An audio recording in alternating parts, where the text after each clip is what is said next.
একটা জিনিস আমি বোঝাই, বাচ্চা ছেলের মতো বোঝাচ্ছি আপনাকে, বুঝুন। এই যে লোকটা বসে আছে ধরে নেন, আচ্ছা বলুন আপনি, পৃথিবীতে আল্লাহ ছাড়া আপনাকে সব থেকে বেশি ভালো কে বাসে? বউ, বুঝে বউ। আল্লাহ, ঠিক ঠিক, সব হাসতে যারা এসব কিছু বোঝে না এরা। আপনি ঠিক লাইনে আছেন, বউ ছাড়া আছে কে? কি ঠিক, বউ। হ্যাঁ ঠিক আছে, ঘুমটা তো ভেঙে গেল অন্তত পক্ষে। মারাত্মক। বসুন বসুন বসুন, হাসিয়েন না হাসিয়েন না। তো এক হিসাবে খারাপ বলেনি, বর্তমান বাজারে যেটা চলছে সেটাই বলেছে, তাই না? বর্তমান বাজার হিসেবে ঠিকই বলেছে। যাই হোক, তবে একটা কথা বলে দিই, স্ত্রী অবশ্যই আপনাকে ভালোবাসে, কিন্তু পৃথিবীর যত মানুষ হিসেবে আপনাকে যতজন ভালোবাসে, মায়ের ভালোবাসার সঙ্গে কারোর তুলনা হবে না, অসম্ভব। মা এর বিকল্প কোনো শব্দ নেই পৃথিবীতে আজও পর্যন্ত। মা, মানুষ যখন আরাম পায়, কোনো কাজে তৃপ্তি পায়, শান্তি পায়, তখন কি আহ বলে না? আপনি রোদ দূর থেকে এসে এক গ্লাস পানি পান করলেন, ঠান্ডা পানি, কি বলেন? আহ কি ঠান্ডা, বললো না? তা মা শব্দের ভিতরে দেখুন আহ একটা শব্দ আছে, মা আছে না, মানে একটা তৃপ্তিকর শব্দ। আল্লাহু আকবার। মা পৃথিবীর সব থেকে বেশি ভালোবাসে, তারপরে আব্বা, তারপরে হয়তো হতে পারে স্ত্রী, তাই না? জি, আল্লাহ তাআলার ভাষা শুনুন, ইয়াউমা ইয়াফিরুল মারউ মিন আখি ওয়া উম্মিহি ওয়া আবি ওয়া সাহিবাতিহি ওয়া বানি। কিয়ামতের দিন আমাকে যদি আল্লাহ সুবহানাহু ওয়া তাআলা ধরে টানতে টানতে যদি জাহান্নামের দিকে নিয়ে যায়, আল্লাহ তুমি জাহান্নাম থেকে বাঁচাও, আমিন, বোঝানোর জন্য বলছি, আমাকে ধরে ফেরেশতারা জাহান্নামে নিয়ে যাচ্ছে টানতে টানতে, আমার মা যদি এখানে দাঁড়িয়ে থাকে, ফ্যাল ফ্যাল করে দেখবে, আমার মায়ের ক্ষমতা হবে না যে ফেরেশতাদের হাত থেকে আমাকে বাঁচাবার ক্ষমতা হবে না। আল্লাহ বলছে মা বেটার উপকার করবে না, ভাই ভাইয়ের উপকার করবে না, বাপ বেটার উপকার করবে না, স্ত্রী স্বামীর কোনো উপকার করবে না। তার নাম কিয়ামতের মাঠ। কিয়ামতের মাঠে কেউ কারু কোনো উপকার করতে পারবে না। এই গ্রামে বাড়ি তার, সে বলছে আমি আজমির শরীফের ভক্ত, আমি অমুক বাবার ভক্ত। এই তোমার পেটে ধরা 10 মাস মা তোমার কোনো উপকার করবে না কিয়ামতের মাঠে, আল্লাহ বলছে। তা তোমার পীর ফকির তোমার কোনো উপকার করতে পারে? তো স্বাভাবিক যুক্তি, এটা স্বাভাবিক কথা। আল্লাহু আকবার। মুশরিক। আর একটা কথা বলে দিই, ভালো করে শুনে রেখে দেন, পৃথিবীতে যত পাপী আছে, প্রত্যেক পাপী জাহান্নাম থেকে কোনো না কোনো একদিন পরিত্রাণ পাবে। জীবনে কোনোদিন নামাজ, জীবনে কোনোদিন যাকাত দেয়নি, সারা জীবন সুদ খেয়েছে, সারা জীবন ব্যভিচার করেছে, সারা জীবন মানুষের সঙ্গে খারাপ ব্যবহার করেছে, লোকটা জাহান্নামে যাবে। কিন্তু লা ইলাহা ইল্লাল্লাহ মুহাম্মাদুর রাসূলুল্লাহ এই কলেমাটা পড়েছিল বলে কোনো না কোনো একদিন ও আবার জান্নাতে ফেরত আসবে। কিন্তু পৃথিবীতে একটা পাপী আছে, যে পাপী কোশ্চিন কালো জাহান্নাম থেকে পরিত্রাণ পাবে না। এই পাপীটার নাম হচ্ছে ওই পাপী যে শিরিক করা অবস্থায় মারা গেছে, তওবা করার সুযোগ পায়নি, এ কখনোই জাহান্নাম থেকে পরিত্রাণ পাবে না। শিরিক কাকে বলে? আল্লাহর যে ক্ষমতা আছে, এই ক্ষমতা পৃথিবীর অন্য কারো আছে এটা মনে করা শিরক। তাবিজ, মাদুলি, লাল সুতো, কালো সুতো, গাছের শিকড় ইত্যাদি যা কিছু আছে সব শিরক, চলবে না। হুজুর আপনাকে কত বড় বেঈমানি করেছে আপনার সাথে, দেখুন কোরআন মাজিদটা ধরুন, 1 মিনিট আবার নিব। এই আপনাকে বলছি শুনে রেখে দেন, রাতের বেলা যখন শোবেন, এশার নামাজ পড়ে ঘুমাতে হবে। ঘরের ভিতরে যদি বাতি জ্বলে নিভিয়ে দিবেন, আমি হাদিস থেকে বলছি। যখন শোবেন ডান করতে শোবেন, দোয়া বলে শোবেন, আল্লাহুম্মা বিইসমিকা আমুতু ওয়া আহইয়া। এই দোয়া বলার পরেও যদি ঘুম না আসে, আপনার যদি সময় থাকে, মুআব্বিজাতাইন অর্থাৎ আল্লাহ নবী সাল্লাল্লাহু আলাইহি ওয়াসাল্লাম বলেছেন কুল হুয়াল্লাহু আহাদ, কুল আউযু বিরাব্বিন নাস, কুল ইয়া আইয়ুহাল কাফিরুন, কুল আউযু বিরাব্বিল ফালাক।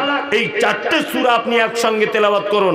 রাতে যদি ভয় লাগে বা রাতে যদি কোনো অসুবিধা মনে করেন, হাতে ফুঁক দিয়ে সারা শরীরে বুলিয়ে নেবেন। এরপরেও যদি মনে করেন আমার বাইরে মালপত্র রয়েছে, আমার ঘরের ভিতরে টাকা পয়সা রয়েছে, সমস্ত সোনা গয়না, সমস্ত টাকা পয়সা, সমস্ত গাড়ি বাড়ি, আপনার বিবি বাল বাচ্চা, সমস্ত কিছু যদি রাতের বেলাতে আল্লাহর জিম্মেদারিতে যদি দিয়ে দিতে চান, যে আল্লাহ তোমার জিম্মেদারিতে তুমি চৌকিদার, তাহলে এইটা আপনাকে তেলাওয়াত করতে হবে। আল্লাহু লা ইলাহা ইল্লা হুয়াল হাইয়ুল কাইয়ুম লা তাখুযুহু সিনাতুন ওয়ালা নাউম লাহু মা ফিস সামাওয়াতি ওয়া ফিল আরদ। শেষ পর্যন্ত আয়াতুল কুরসিটা আপনি তেলাওয়াত করবেন। আয়াতুল কুরসি তেলাওয়াত করে হাতে ফুঁক দেবেন, সারা শরীরে বুলিয়ে নেবেন, আপনার বুকে ফুঁক দিয়ে নেবেন, নিয়ে আপনি ঘুমিয়ে পড়বেন। সকালবেলাতে যখন ফজর আজান হচ্ছে, ফজরের সময় আপনার ঘুম ভেঙে গেল, ঘুম থেকে উঠে বলুন আলহামদুলিল্লাহিল্লাযী আহিয়ানা বা'দা মা আমাতানা ওয়া ইলাইহিন নুশুর। কোনো কিছু খাওয়ার আগে, কোনো কিছুতে হাত দেওয়ার আগে, কোনো পাত্রে কিছু খাওয়া দাওয়া বা কোনো কাজ করার আগে আল্লাহ নবীর হাদিস যে তোমার হাতটা তুমি কবজি পর্যন্ত ধুয়ে নাও, কারণ তুমি জানো না রাতের বেলা তোমার হাত কোথায় ঢুকে গেছে, তুমি জানো না রাতের বেলা তোমার হাত কোথায় গিয়ে প্রবেশ করেছে, এটা তোমার জানা নেই। এটা একটা শোয়া থেকে ওটা পর্যন্ত সংক্ষিপ্ত আকারে সুন্নত আপনার সামনে বিবরণ দেওয়া হলো। তাহলে রাতে যদি ঘুমের ঘরে ভয় ভয় লাগে কি করবেন? চারটে কুল পরে শুবেন। যদি ঘুমের ঘরে খারাপ কোনো স্বপ্ন দেখেন, বাম দিকে তাড়াতাড়ি করে করট যেদিকে ছিলেন করট পরিবর্তন করুন, আর বাম দিকে থু থু থু তিনবার এরকম বলুন। তারপরে বলুন আউযু বিল্লাহি মিনাশ শাইতানির রাজিম। এইটা বলুন। আপনার মাল নিরাপদে থাকার পদ্ধতি বলে দিলাম, আপনি খারাপ স্বপ্ন দেখলে তার পদ্ধতি বলে দিলাম, রাতে যদি আপনি ভয় করেন তার আপনাকে পদ্ধতি বলে দিলাম। আপনার বাচ্চাটা ভয় করে বলে আপনি হুজুরের কাছে গেলেন, হুজুর আমার বাচ্চাটা রাতে চমকে চমকে ওঠে, কি করব? হুজুর তখন বলছে এক কাজ করো, 150 টাকার একটা মাদুলি দিচ্ছি, পাছায় বেঁধে দাও।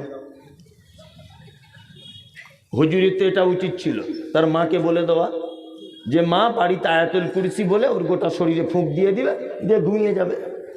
হুজুরের এটা বলা উচিত ছিল না যে চারটে কুল পড়ুন, পড়ে ওর শরীরে ফুঁক দেন, সূরা ফাতিহাটা বলে ফুঁক দেন, তাহলে ভালো হয়ে যাবে, তাই না? হুজুর এই সুন্নতের পদ্ধতিটা বাদ দিয়ে দিয়ে হুজুর কি বলছে? হুজুর বলছে পাছায় মাদুলি বেঁধে দাও।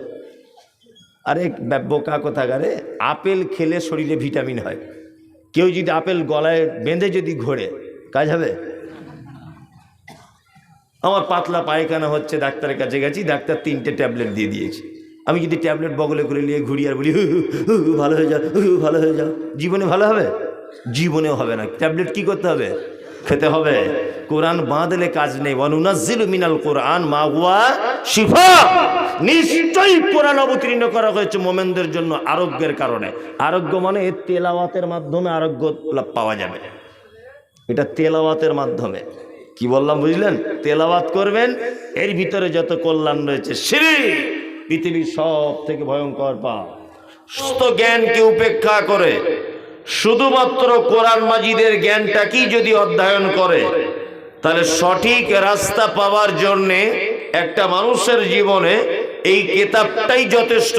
পৃথিবীর অন্য কোনো সাবজেক্টের প্রয়োজন হবে না। হবে? হবে না।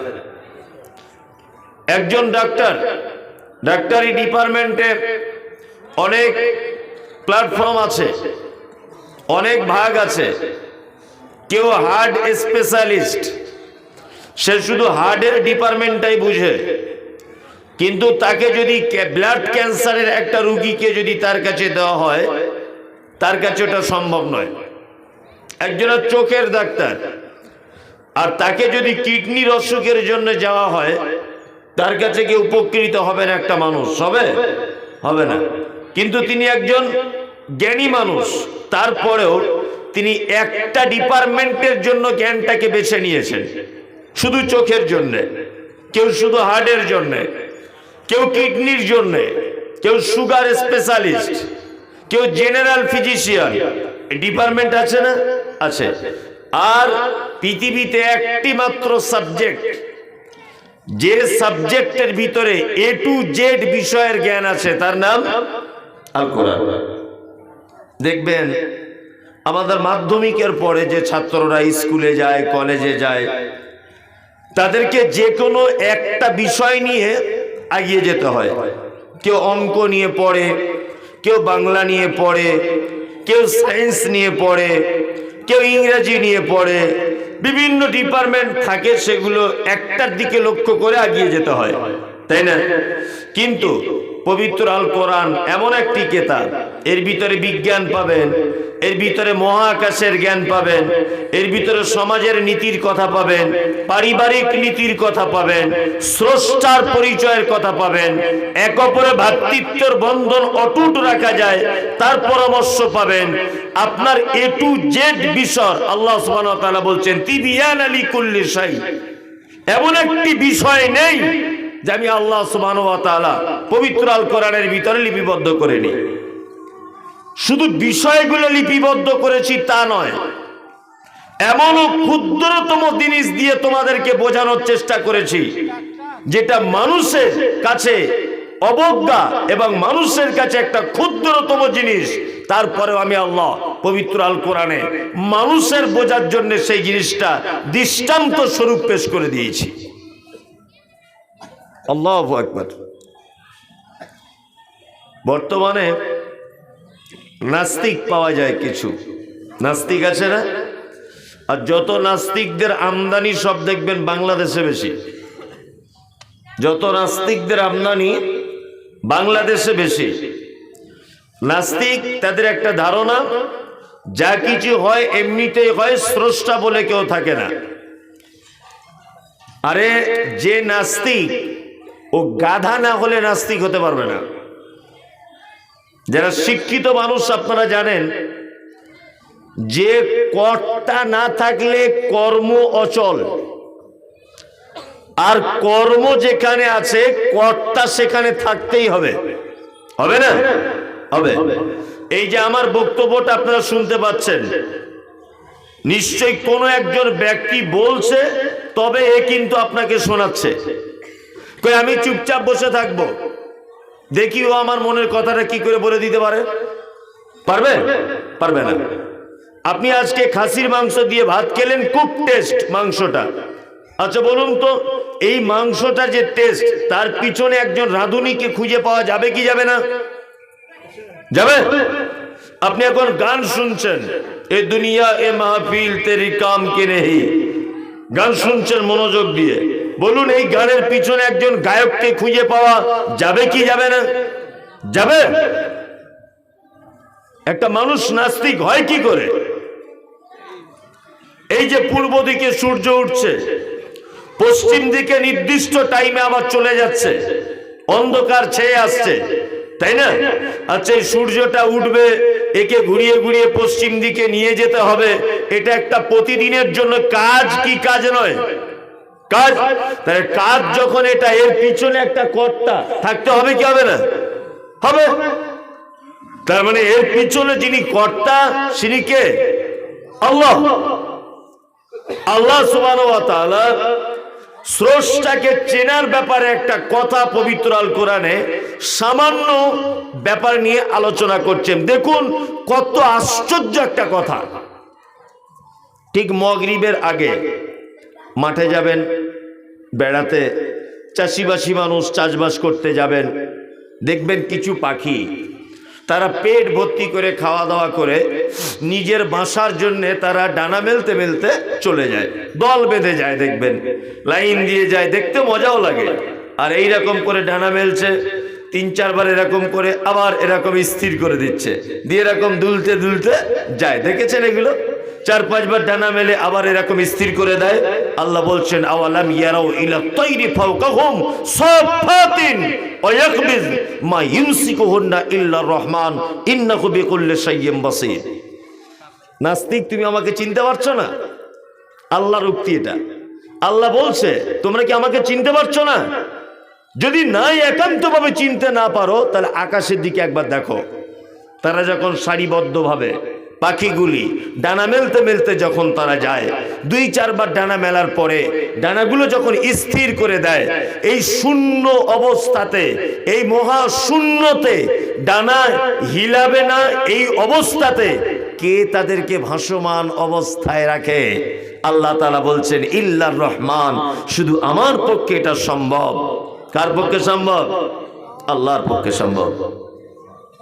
আমি সেই পবিত্র গ্রন্থ মুকুট থেকে আপনাদের সামনে আলোচনা করব ইনশাআল্লাহ। সর্বপ্রথম একটা কথা বলেছি, হুদাল লিন-নাস, এটা মানুষের জন্য হেদায়েত একটি কিতাব। এখানে শব্দ চয়ন করা হয়েছে মানুষ, তার মানে মানুষ বলতে হানাফি, সাফি, মালিকি, হাম্বলি, দেওবন্দি, হিন্দু, মুসলিম, কাওড়া, মুচি, ছুতর, মেতর, সবার জন্য একটি হেদায়েতের কিতাব, তাই না? চলুন আমরা পবিত্র আল কোরআন, খুব মধুর বাণী, এটা আমরা সকলেই পছন্দ করি এবং মহব্বত করি, তাই না? করি। আমরা মানুষের ভিতরে কিছু কিছু উপাধি দেখতে পাই, কিছু কিছু উপাধি, যেমন যে অসুস্থ হলে ইনজেকশন দেয়, ট্যাবলেট লিখে দেয়, সিরাপ দেয়, আর থার্মোমিটার দিয়ে জ্বর মাপে, একে কি বলে? ডক্টর বলে, তাই না? এ হচ্ছে ডক্টর। তা ডক্টর উপাধিটা এটা ভালো না খারাপ? খারাপ। আর যিনি সরকারি স্কুলে চাকরি করেন ওনাকে কি বলেন?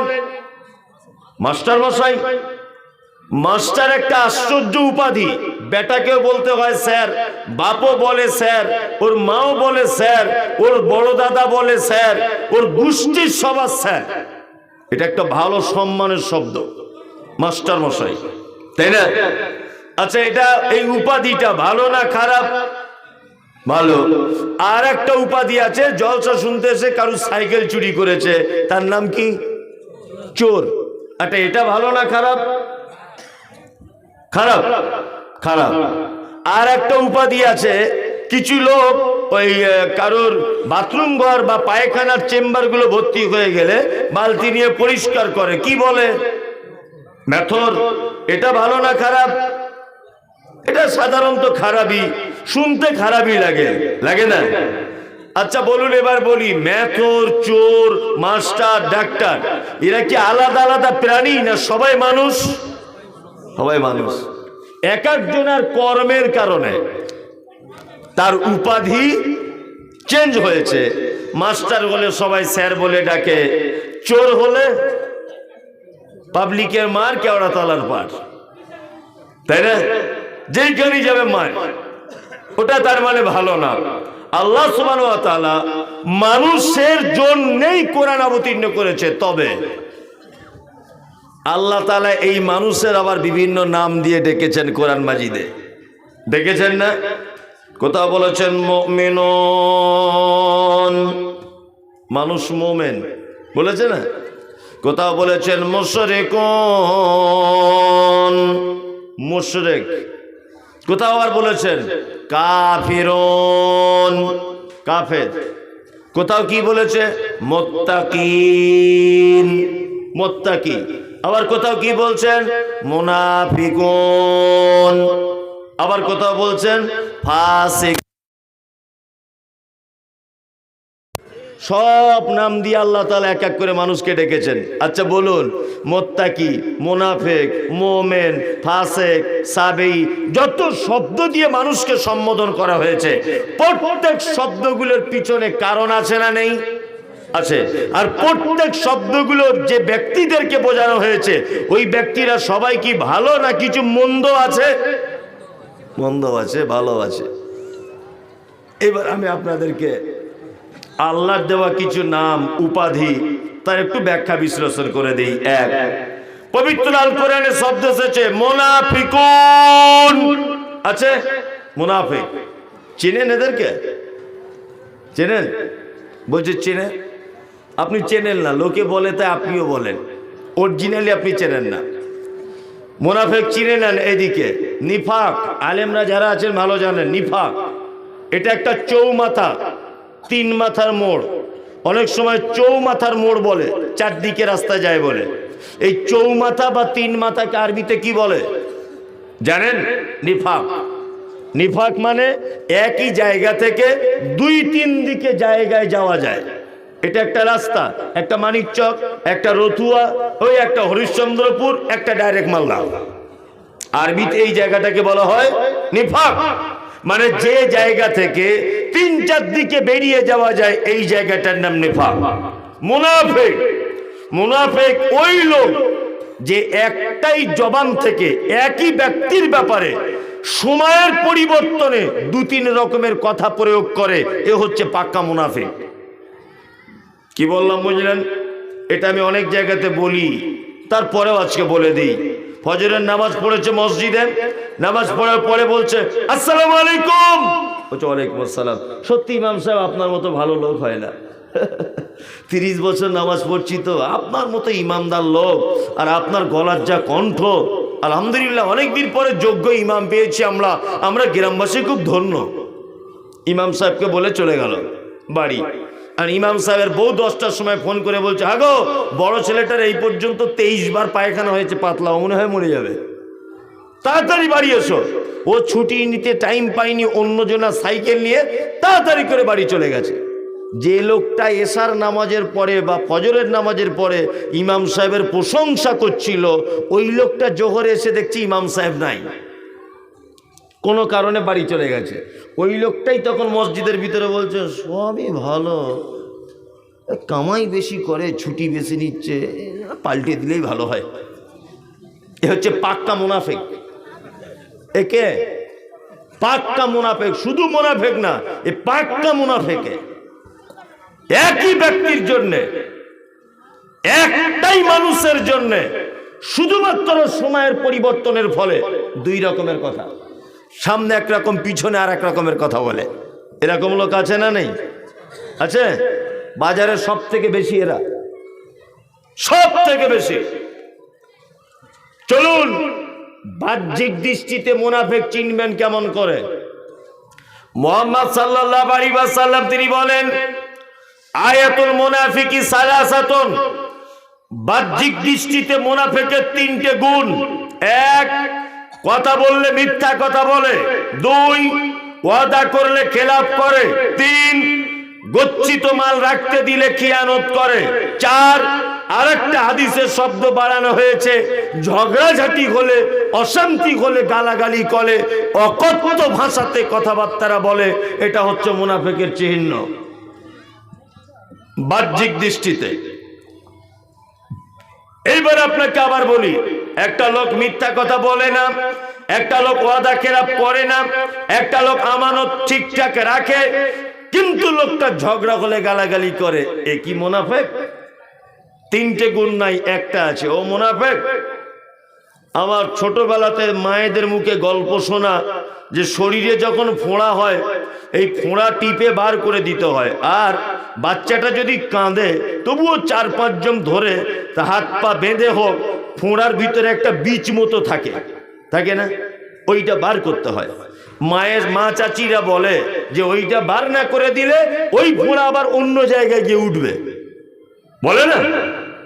ওই জন্য কি করে, দড়ি টড়ি বেঁধে দিয়ে হলেও ওর টিপে 12টা বাজিয়ে ওর একেবারে দানা বার করে দিয়ে ছাড়বে, তাই না? ঠিক কেমন ওই বীজ যদি বার না করা হয় অন্য জায়গাতে যেমন ফুটবে, ঠিক তেমন এর ভিতরে তিনটে গুণ নেই, একটা গুণ আছে। তার মানে মুনাফিকের বীজ বা দানা ওর ভিতরে রয়েছে, এই দানাকে টেনে বার করতে হবে আগে। কি বললাম বুঝতে পারছেন? আর একটা কথা বলে দিই, এদেরকে অন্তরের দিক দিয়ে মুনাফিক কেমন। এক, আল্লাহ বলছেন, অমিনান নাসি মাইয়াকুলু আমান্না বিল্লাহি ওয়া বিল ইয়াউমিল আখিরি ওয়া মা হুম বিমুমিনিন। এক শ্রেণীর মানুষ আপনার কাছে আসে, এসে কি বলে, এসে বলে আমরা আখিরাতকে বিশ্বাস করি, আপনাকেও বিশ্বাস করি নবী বলে, আল্লাহকেও বিশ্বাস করি একজন আল্লাহ বলে। আল্লাহ তারপরে বলছে ওয়া মা হুম বিমুমিনিন, তারা কেউ মুমিন নয়। তারা আপনার কাছে অভিনয় করছে মোমেনের, আপনার যত গোপন তত্ত্ব, সমস্ত তত্ত্ব আবু জেহেল আবু লাহাব তাদের কাছে গোপনে সব পাঁচ করে দিচ্ছে। এরা হচ্ছে পাক্কা মুনাফিক। এরকম লোক আছে না নেই? সামনে সালাম আলাইকুম, পিছনে বাঁশলিয়ে দাঁড়িয়ে আছে। আচ্ছা, এরকম লোক আছে। সামনে মিষ্টি মিষ্টি কথা আর অন্তরে বিষ। মুখে খুব মধু, অন্তরে কি বিষ। ইসলামের যত সর্বনাশ করেছে, সমস্ত সর্বনাশের মূলে এই মুনাফিকদের হাত আছে। আছে না নেই? আছে। দুটো একটা দৃষ্টান্ত পেশ করি। এক, ডক্টর জাকির নায়েক, ভারতবর্ষের একটা রত্ন বলা যেতে পারে। বলা যেতে পারে না, রত্নই বটে, তাই না? এই মুহূর্তে সারা পৃথিবীর কোনো বিদ্যা নেই যে ওর সামনে দাঁড়াতে পারবে, এরকম কোনো বিদ্যা নেই। এটা আল্লাহর পক্ষ থেকে। যদিও আমাদের দেশ থেকে লোকটাকে তাড়িয়ে দেওয়া হলো। প্রথম যখন তাড়িয়ে দেওয়া হলো, তখন আমি বক্তব্যের ফিল্ডে বলেছি যে এর জন্য দায়ী হচ্ছে সরকার, এর জন্য দায়ী নরেন্দ্র মোদী, এর জন্য দায়ী অমিত বাবু, এর জন্য দায়ী আপনার দিলীপ বাবু, এই সব বক্তব্য রেখেছি।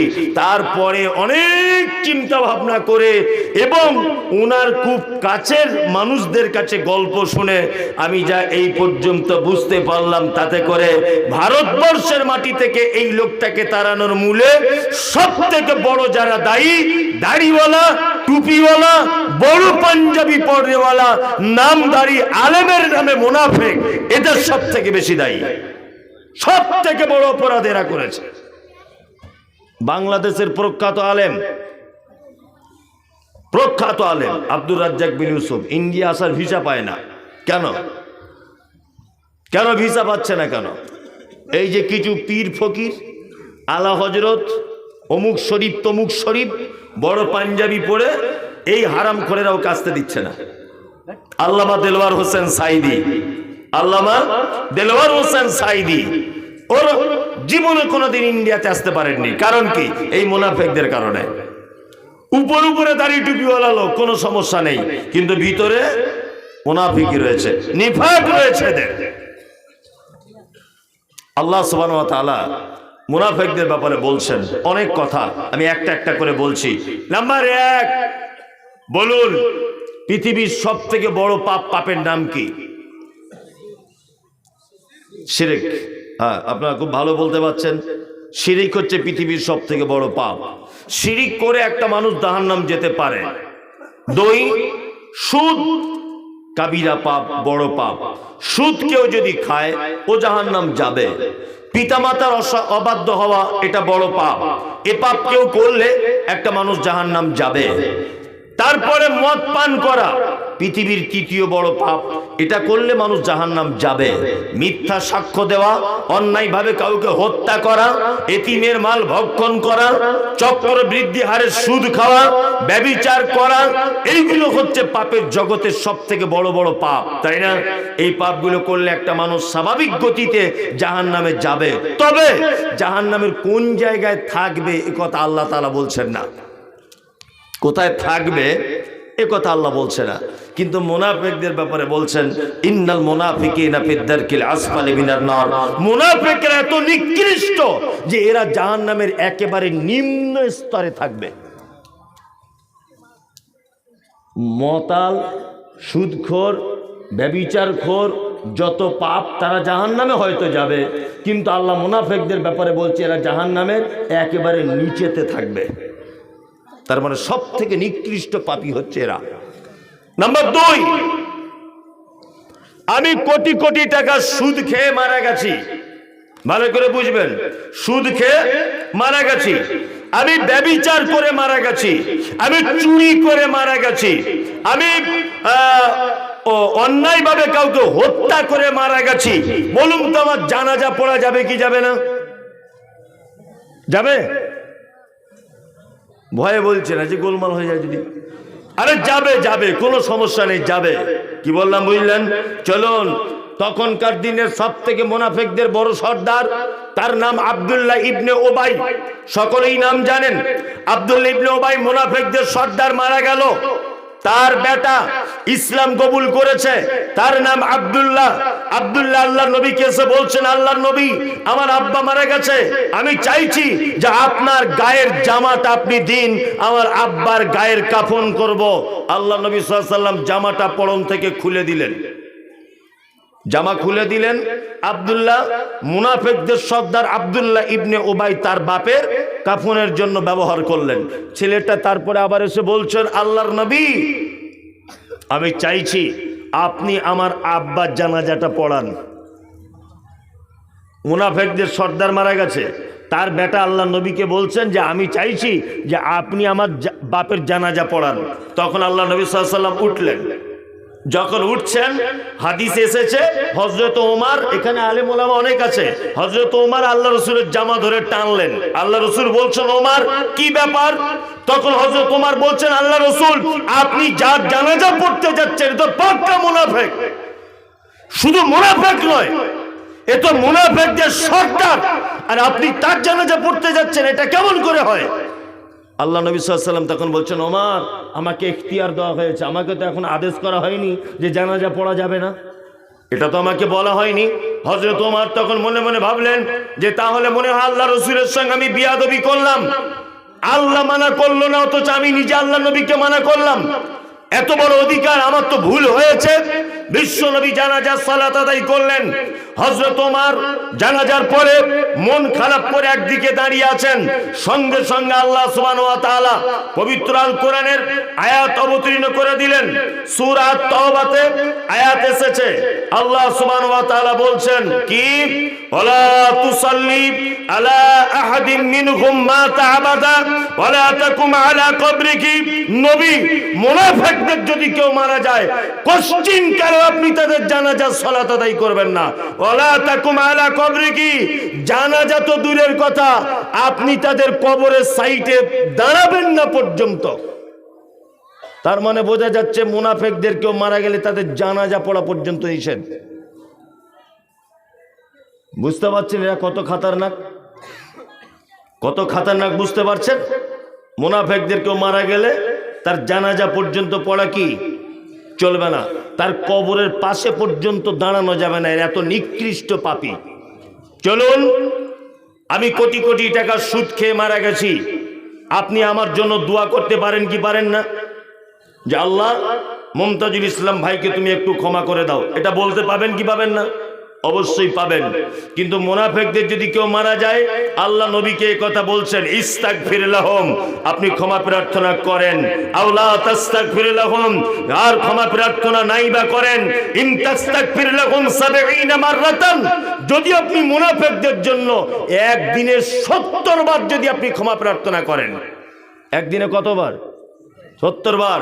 আল্লাহ বলছেন, ফালাই ইয়াগফির আল্লাহু লাহুম, আপনি নবী, সারা পৃথিবীর সবথেকে দামি লোক, আল্লাহ নবীর ব্যাপারে বলছেন আপনি মুনাফিকদের জন্য ক্ষমা প্রার্থনা করেন, আর নাই বা করেন, যদি করেন, ইন তাস্তাগফির লাহুম 70 মাররাতান, একদিনে যদি আপনি মুনাফিকদের জন্য 70 বার যদি ক্ষমা প্রার্থনা করেন, আল্লাহ বলছেন ফালাই ইয়াগফির আল্লাহু লাহুম, তারপরেও কখনোই আমি মুনাফিকদেরকে ক্ষমা করব না।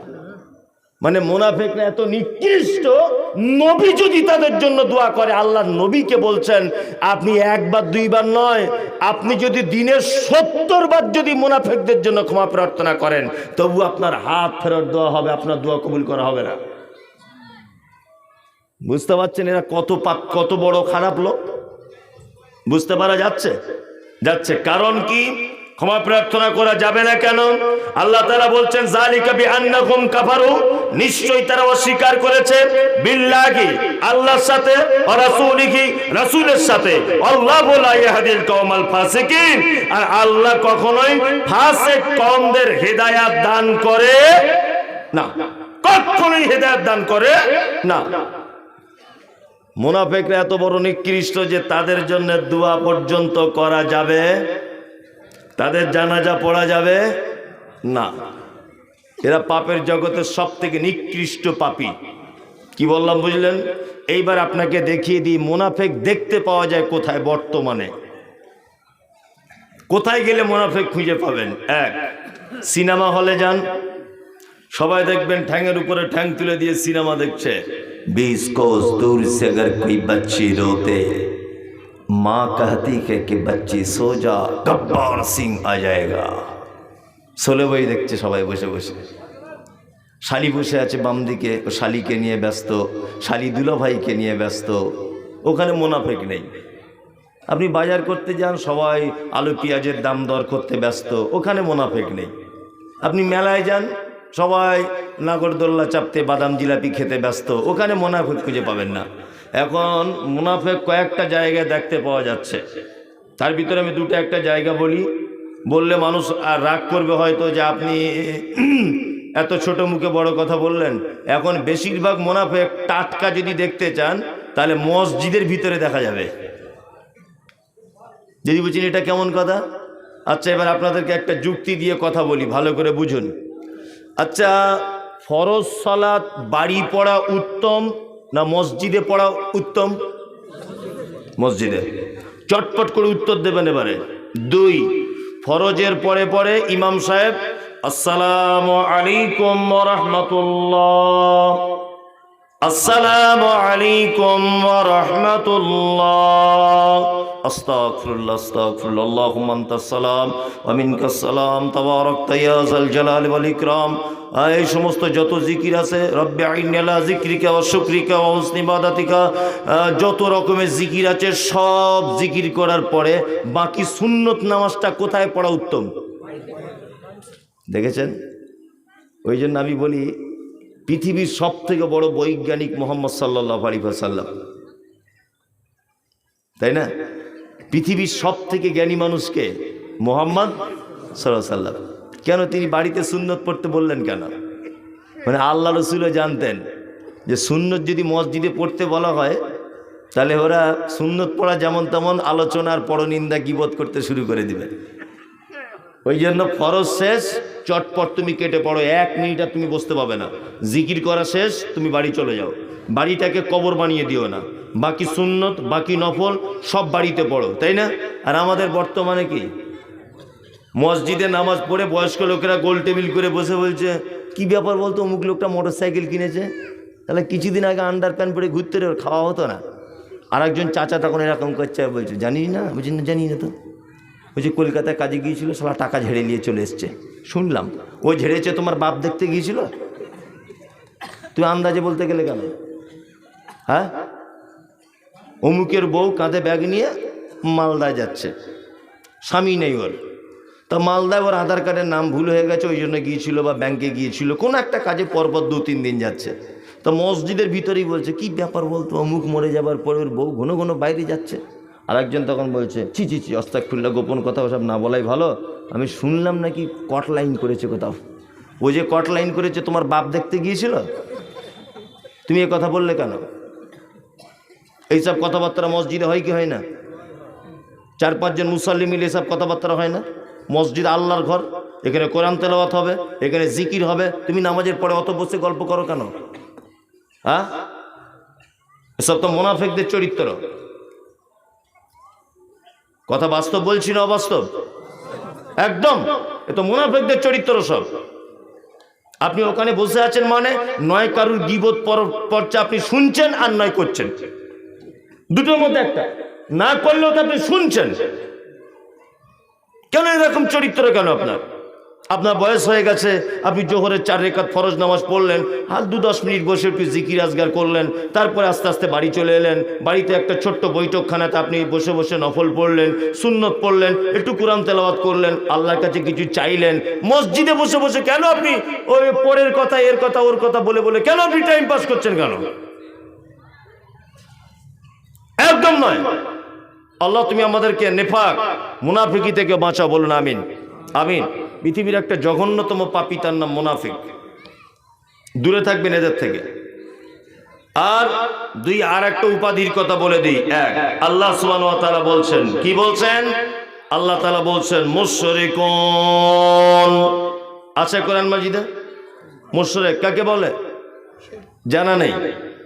আমি বলে দিই, মুশরিক আর একটা শব্দ এসেছে সাবেগী। আমাদের বর্তমানে ভারতবর্ষে মুসলিম বাদে যত ধর্মের মানুষ বসবাস করে, কোন ধর্মের মানুষ মুশরিক নয়, তারা হচ্ছে সাবেঈ। ব্যাপারটা ভালো করে বুঝবেন।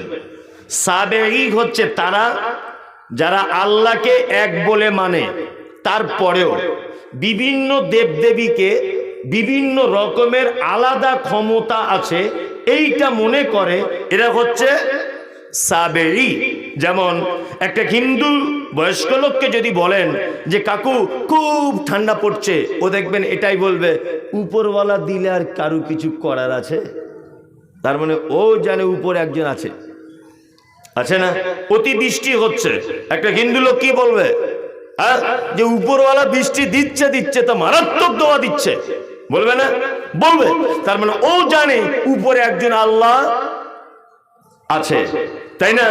এবার আপনাকে আমি আর একটা কথা বলি, তারপরেও কাকু যখন তার বেটাকে স্কুলে ভর্তি করছে, তখন তার বেটাকে বলছে আগামীকাল সরস্বতী পুজো, সরস্বতী হচ্ছে বিদ্যার দেবী।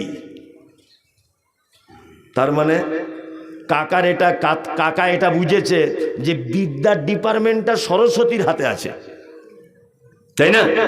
যারা লোহা লক্করের ব্যবসা করে তারা কি পূজা করে? বিশ্বকর্মা পূজা করে।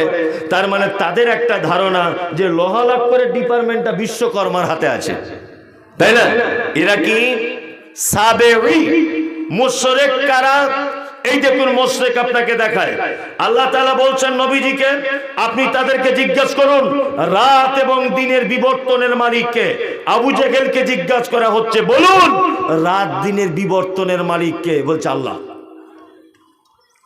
তার মানে আবু জেহেলও জানতো রাত দিন পরিবর্তন করার মালিককে আল্লাহ। সুস্থতা অসুস্থতার মালিককে আল্লাহ। খেতে দেওয়ার মালিক আল্লাহ, না খাওয়ানোর মালিক আল্লাহ। এটা আবু জেহেলও জানতো। কিন্তু আবু জেহেল মুহাম্মদ সাল্লাল্লাহু আলাইহি ওয়াসাল্লামকে বলতো, ভাতিজা সব কিছুর মালিক আল্লাহ, এটা আমি বিশ্বাস করি বা জানি, তবে তোমার আল্লাহকে ডাইরেক্ট পাওয়া যাবে না।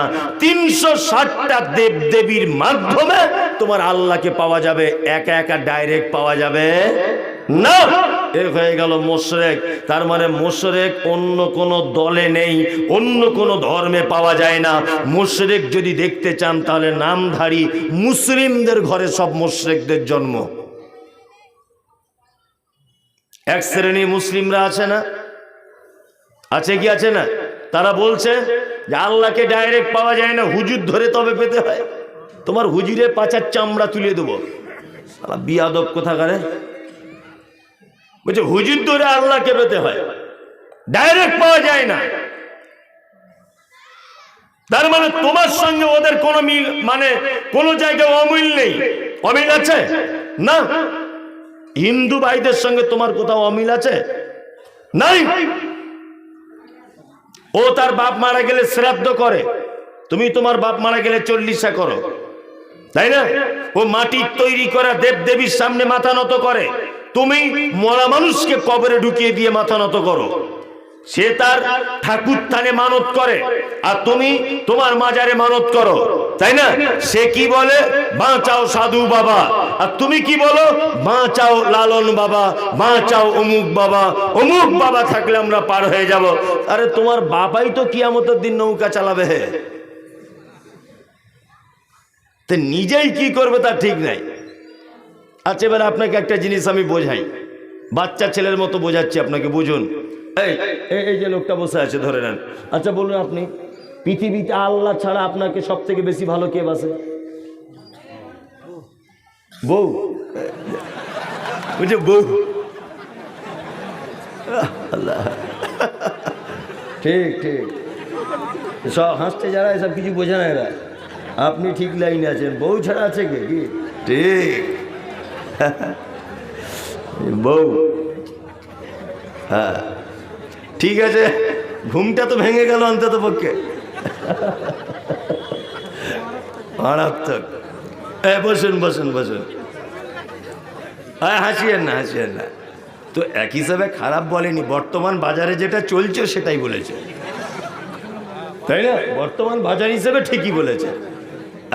যাই হোক, তবে একটা কথা বলে দিই, স্ত্রী অবশ্যই আপনাকে ভালোবাসে, কিন্তু পৃথিবীর যত মানুষ হিসেবে আপনাকে যতজন ভালোবাসে, মায়ের ভালোবাসার সঙ্গে কারোর তুলনা হবে না, অসম্ভব। মা এর বিকল্প কোনো শব্দ নেই পৃথিবীতে আজ পর্যন্ত। মা, মানুষ যখন আরাম পায়, কোনো কাজে তৃপ্তি পায়, শান্তি পায়, তখন কি বলে না? আপনি রোদ দূর থেকে এসে এক গ্লাস পানি পান করলেন, ঠান্ডা পানি, কি বলেন? কি ঠান্ডা, বললো না? তা মা শব্দের ভিতরে দেখুন একটা শব্দ আছে, মা আছে না, মানে একটা তৃপ্তিকর শব্দ। আল্লাহু আকবার। মা পৃথিবীর সব থেকে বেশি ভালোবাসে, তারপরে আব্বা, তারপরে হয়তো হতে পারে স্ত্রী, তাই না? জি, আল্লাহ তাআলার ভাষা শুনুন, ইয়াউমা ইয়াফিরুল মারউ মিন আখি ওয়া উম্মিহি ওয়া আবি ওয়া সাহিবাতিহি ওয়া বানি। কিয়ামতের দিন আমাকে যদি আল্লাহ সুবহানাহু ওয়া তাআলা ধরে টানতে টানতে যদি জাহান্নামের দিকে নিয়ে যায়, আল্লাহ তুমি জাহান্নাম থেকে বাঁচাও, আমিন, বোঝানোর জন্য বলছি, আমাকে ধরে ফেরেশতারা জাহান্নামে নিয়ে যাচ্ছে টানতে টানতে, আমার মা যদি এখানে দাঁড়িয়ে থাকে, ফ্যাল ফ্যাল করে দেখবে, আমার মায়ের ক্ষমতা হবে না যে ফেরেশতাদের হাত থেকে আমাকে বাঁচাবার ক্ষমতা হবে না। আল্লাহ বলছে মা বেটার উপকার করবে না, ভাই ভাইয়ের উপকার করবে না, বাপ বেটার উপকার করবে না, স্ত্রী স্বামীর কোনো উপকার করবে না। তার নাম কিয়ামতের মাঠ। কিয়ামতের মাঠে কেউ কারু কোনো উপকার করতে পারবে না। এই গ্রামে বাড়ি তার, সে বলছে আমি আজমির শরীফের ভক্ত, আমি অমুক বাবার ভক্ত। এই তোমার পেটে ধরা 10 মাস মা তোমার কোনো উপকার করবে না কিয়ামতের মাঠে, আল্লাহ বলছে। তা তোমার পীর ফকির তোমার কোনো উপকার করতে পারে? তো স্বাভাবিক যুক্তি, এটা স্বাভাবিক কথা। আল্লাহু আকবার। মুশরিক। আর একটা কথা বলে দিই, ভালো করে শুনে রেখে দেন, পৃথিবীতে যত পাপী আছে প্রত্যেক পাপী জাহান্নাম থেকে কোনো না কোনো একদিন পরিত্রাণ পাবে। জীবনে কোনোদিন নামাজ, জীবনে কোনোদিন যাকাত দেয়নি, সারা জীবন সুদ খেয়েছে, সারা জীবন ব্যভিচার করেছে, সারা জীবন মানুষের সঙ্গে খারাপ ব্যবহার করেছে, লোকটা জাহান্নামে যাবে। কিন্তু লা ইলাহা ইল্লাল্লাহ মুহাম্মাদুর রাসূলুল্লাহ এই কলেমাটা পড়েছিল বলে কোনো না কোনো একদিন ও আবার জান্নাতে ফেরত আসবে। কিন্তু পৃথিবীতে একটা পাপী আছে, যে পাপী কোশ্চিন কালো জাহান্নাম থেকে পরিত্রাণ পাবে না। এই পাপীটার নাম হচ্ছে ওই পাপী যে শিরিক করা অবস্থায় মারা গেছে, তওবা করার সুযোগ পায়নি। এ কখনোই জাহান্নাম থেকে পরিত্রাণ পাবে না। শিরিক কাকে বলে? আল্লাহর যে ক্ষমতা আছে, এই ক্ষমতা পৃথিবীর অন্য কারো আছে এটা মনে করা শিরক। তাবিজ, মাদুলি, লাল সুতো, কালো সুতো, গাছের শিকড় ইত্যাদি যা কিছু আছে সব শিরক, চলবে না। হুজুর আপনাকে কত বড় বেঈমানি করেছে আপনার সাথে, দেখুন কোরআন মাজিদটা ধরুন, 1 মিনিট আবার নিব। এই আপনাকে বলছি শুনে রেখে দেন, রাতের বেলা যখন শোবেন এশার নামাজ পড়ে ঘুমাতে হবে। ঘরের ভিতরে যদি বাতি জ্বলে নিভিয়ে দিবেন, আমি হাদিস থেকে বলছি। যখন শোবেন ডান করতে শোবেন, দোয়া বলে শোবেন, আল্লাহুম্মা বিইসমিকা আমুতু ওয়া আহইয়া। এই দোয়া বলার পরেও যদি ঘুম না আসে, আপনার যদি সময় থাকে, মুআব্বিজাতাইন, অর্থাৎ আল্লাহ নবী সাল্লাল্লাহু আলাইহি ওয়াসাল্লাম বলেছেন কুল হুয়াল্লাহু আহাদ, কুল আউযু বিরাব্বিন নাস, কুল ইয়া আইয়ুহাল কাফিরুন, কুল আউযু বিরাব্বিল ফালাক। এই 4টে সূরা আপনি একসঙ্গে তেলাওয়াত করুন। রাতে যদি ভয় লাগে বা রাতে যদি কোনো অসুবিধা মনে করেন, হাতে ফুঁক দিয়ে সারা শরীরে বুলিয়ে নেবেন। এরপরেও যদি মনে করেন আমার বাইরে মালপত্র রয়েছে, আমার ঘরের ভিতরে টাকা পয়সা রয়েছে, সমস্ত সোনা গয়না, সমস্ত টাকা পয়সা, সমস্ত গাড়ি বাড়ি, আপনার বিবি বাল বাচ্চা, সমস্ত কিছু যদি রাতের বেলাতে আল্লাহর জিম্মেদারিতে যদি দিয়ে দিতে চান, যে আল্লাহ তোমার জিম্মেদারিতে তুমি চৌকিদার, তাহলে এইটা আপনাকে তেলাওয়াত করতে হবে। আল্লাহু লা ইলাহা ইল্লা হুয়াল হাইয়ুল কাইয়ুম লা তাখুযুহু সিনাতুন ওয়ালা নাউম লাহু মা ফিস সামাওয়াতি ওয়া ফিল আরদ। শেষ পর্যন্ত আয়াতুল কুরসিটা আপনি তেলাওয়াত করবেন। আয়াতুল কুরসি তেলাওয়াত করে হাতে ফুঁক দেবেন, সারা শরীরে বুলিয়ে নেবেন, আপনার বুকে ফুঁক দিয়ে নেবেন। নিয়ে আপনি ঘুমিয়ে পড়বেন। সকালবেলাতে যখন ফজর আজান হচ্ছে, ফজরের সময় আপনার ঘুম ভেঙে গেল, ঘুম থেকে উঠে বলুন আলহামদুলিল্লাহিল্লাযী আহিয়ানা বা'দা মা আমাতানা ওয়া ইলাইহিন নুশুর। কোনো কিছু খাওয়ার আগে, কোনো কিছুতে হাত দেওয়ার আগে, কোনো পাত্রে কিছু খাওয়া দাওয়া বা কোনো কাজ করার আগে আল্লাহ নবীর হাদিস যে তোমার হাতটা তুমি কবজি পর্যন্ত ধুয়ে নাও, কারণ তুমি জানো না রাতের বেলা তোমার হাত কোথায় ঢুকে গেছে, তুমি জানো না রাতের বেলা তোমার হাত কোথায় গিয়ে প্রবেশ করেছে, এটা তোমার জানা নেই। এটা একটা শোয়া থেকে ওটা পর্যন্ত সংক্ষিপ্ত আকারে সুন্নত আপনার সামনে বিবরণ দেওয়া হলো। তাহলে রাতে যদি ঘুমের ঘরে ভয় ভয় লাগে কি করবেন? 4টে কুল পরে শুবেন। যদি ঘুমের ঘরে খারাপ কোনো স্বপ্ন দেখেন, বাম দিকে তাড়াতাড়ি করে করট যেদিকে ছিলেন করট পরিবর্তন করুন, আর বাম দিকে থু থু থু 3বার এরকম বলুন। তারপরে বলুন আউযু বিল্লাহি মিনাশ শাইতানির রাজিম। এইটা বলুন। আপনার মাল নিরাপদে থাকার পদ্ধতি বলে দিলাম, আপনি খারাপ স্বপ্ন দেখলে তার পদ্ধতি বলে দিলাম, রাতে যদি আপনি ভয় করেন তার আপনাকে পদ্ধতি বলে দিলাম। আপনার বাচ্চাটা ভয় করে বলে আপনি হুজুরের কাছে গেলেন, হুজুর আমার বাচ্চাটা রাতে চমকে চমকে ওঠে, কি করব? হুজুর তখন বলছে এক কাজ করো, 150 টাকার একটা মাদুলি দিচ্ছি, পাছায় বেঁধে দাও।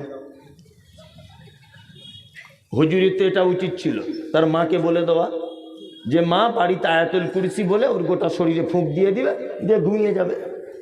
হুজুরের এটা বলা উচিত ছিল না যে 4টে কুল পড়ুন, পড়ে ওর শরীরে ফুঁক দেন, সূরা ফাতিহাটা বলে ফুঁক দেন, তাহলে ভালো হয়ে যাবে, তাই না? হুজুর এই সুন্নতের পদ্ধতিটা বাদ দিয়ে দিয়ে হুজুর কি বলছে? হুজুর বলছে পাছায় মাদলি বেঁধে দাও।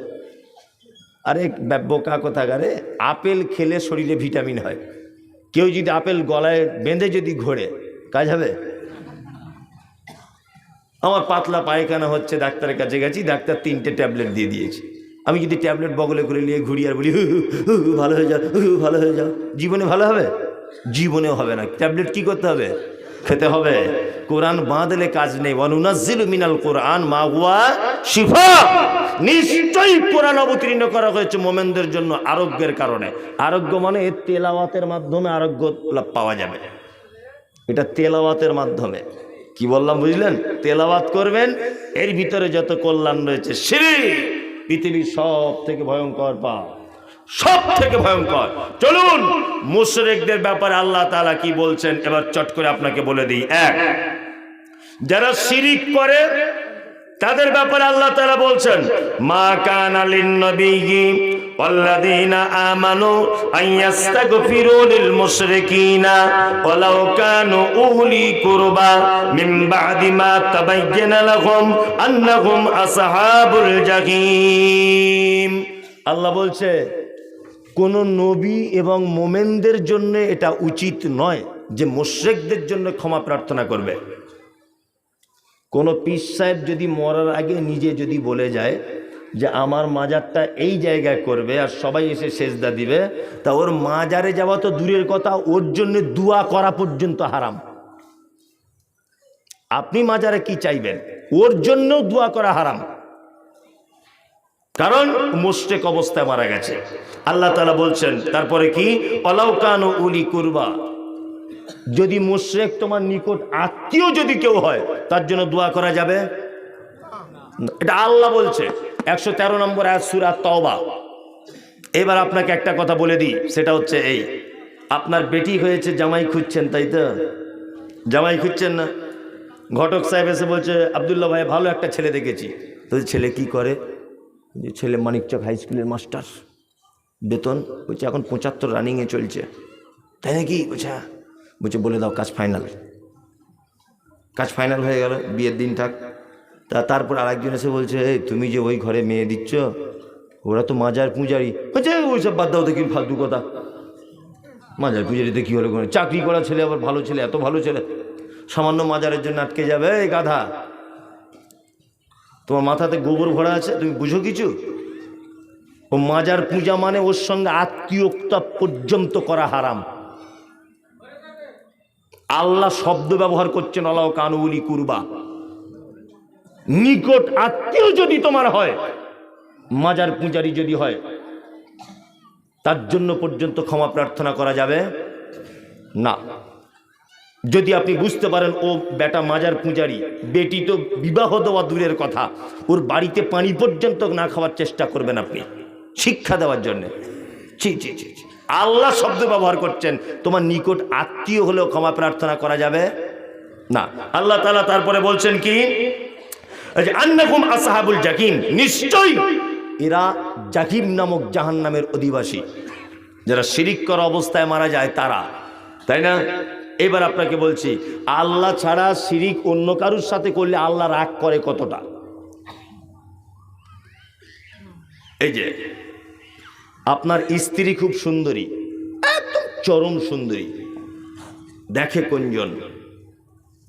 আচ্ছা বলুন তো, আপনার স্ত্রী যে সুন্দরী এতে আপনার কোনো অবদান আছে? আচ্ছা, কার দান? কার? আল্লাহর দান, তাই না? আপনি বিয়ে করেছেন, ওকে 1000 টাকা মোহর দিয়েছেন, লাল একটা বেনারসি শাড়ি আর একটা নাকের ফুল দিয়েছেন, বিয়ে হয়ে গেছে। 4-5 মাস একসঙ্গে সংসার করেছেন, তারপরে আপনি রাজমিস্ত্রি কাজ করতে বোম্বে চলে গেছেন। 6 মাস পরে বাড়ি এসেছেন, ঘরের দরজা খুলে দেখছেন যে আপনার সুন্দরী বউ আপনার ছোট ভাইয়ের গলা ধরে শুয়ে আছে। আচ্ছা বলুন তো, রাগ হবে কি হবে না? রাগ হবে কেন? দেওর, ছোট দেওর একটু গলা ধরেছে তাও রাগ হবে না? গলা ধরা দূরের কথা, ও যদি কারুর দিকে ফিরে মিষ্টি করে হাসে তবুও রাগ হবে। এই তুমি আমার বউ কেন মিষ্টি করে হাসলেই? তুমি এত অধিকার কিসের যে তোমার ছোট ভাইয়ের গলায় হাত দিয়েছে বলে তোমার এত জ্বালা কেন ধরে? ও অন্যদিকে ফিরে কথা বললে তোমার কেন এত রাগ হয়? কি দিয়েছো তুমি ওকে? 500 টাকা মোহর দিয়েছো, 500 টাকা নাক ফুল আর একটা লাল টুকটুকে শাড়ি ইমাম সাহেব দিয়ে বিয়ে পড়িয়ে নিয়েছো, তোমার বউ হয়েছে। এই সামান্য 500-700 টাকা দিয়ে এত অধিকার যে অন্য কারোর গলা ধরলে তোমার খুব জ্বালা করে, তাই না? এবার বলুন, এই যে আমার দিকে ফিরুন, এই যে এটা ফোল্ডিং সিস্টেম, তাই না? এটা যদি কোনো মোটর সাইকেলের পার্টস হতো, এখানে গ্রিস ব্যবহার করতে হতো না? হতো? আপনার বয়স এখন 60 বছর, কোনোদিন ডাক্তার এরকম করে মেশিন বসিয়ে বলেছে সব ভালো, একটু ভিতরে শুকিয়ে গেছে, গ্রিস মারতে হবে? ব্যাপার আছে? এই যে অটোমেটিক ফোল্ডিং সিস্টেম, এখানে গ্রিসের ব্যাপার আছে না। অক্সিজেন নিচ্ছেন, এটা কার দান? আল্লাহ। এই যে চোখের আই পাওয়ার, এটা কার দান? আল্লাহ। যে জমিনে আপনি চলেন, জমিন কার? আল্লাহ। আল্লাহ না? আল্লাহ। তা যে আল্লাহ আপনাকে সব কিছু টোটালটাই দান করেছে, সেই আল্লাহকে বাদ দিয়ে যদি অন্য কারুর গলা ধরতে আপনি যান, তাহলে রাগ আল্লাহ করবে কি করবে না বলুন? করবে।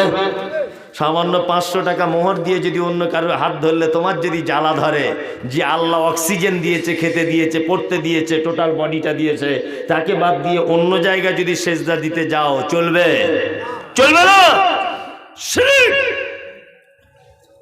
কাজী নজরুলের ভাষা হচ্ছে এই, ওরে পীর ফকিরের কথা যদি সত্য হতো তারা কেন রাস্তার ধারে ভিক মেঙ্গে খেত? কাজী নজরুলের ভাষা এমন করে বলে আল্লাহর ওলিদের জীবনী। আল্লাহু আকবার।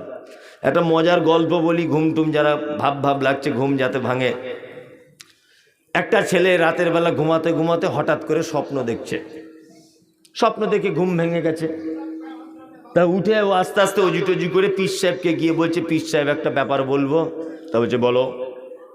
বলছে হুজুর কাল রাতে একটা স্বপ্ন দেখেছি, একটু ব্যাখ্যা করে দেন। বলছে তাড়াতাড়ি বলো।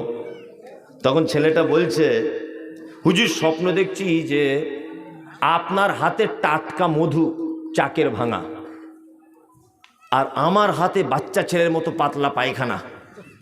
তখন পীর সাহেব বলছে এটাই তো কেরামতি, আমি পীর, আমার হাতে টাটকা মধু, তোর হাতে পায়খানা, তুই পাবলিক, তার মানে তুই খুব লোক ভালো না।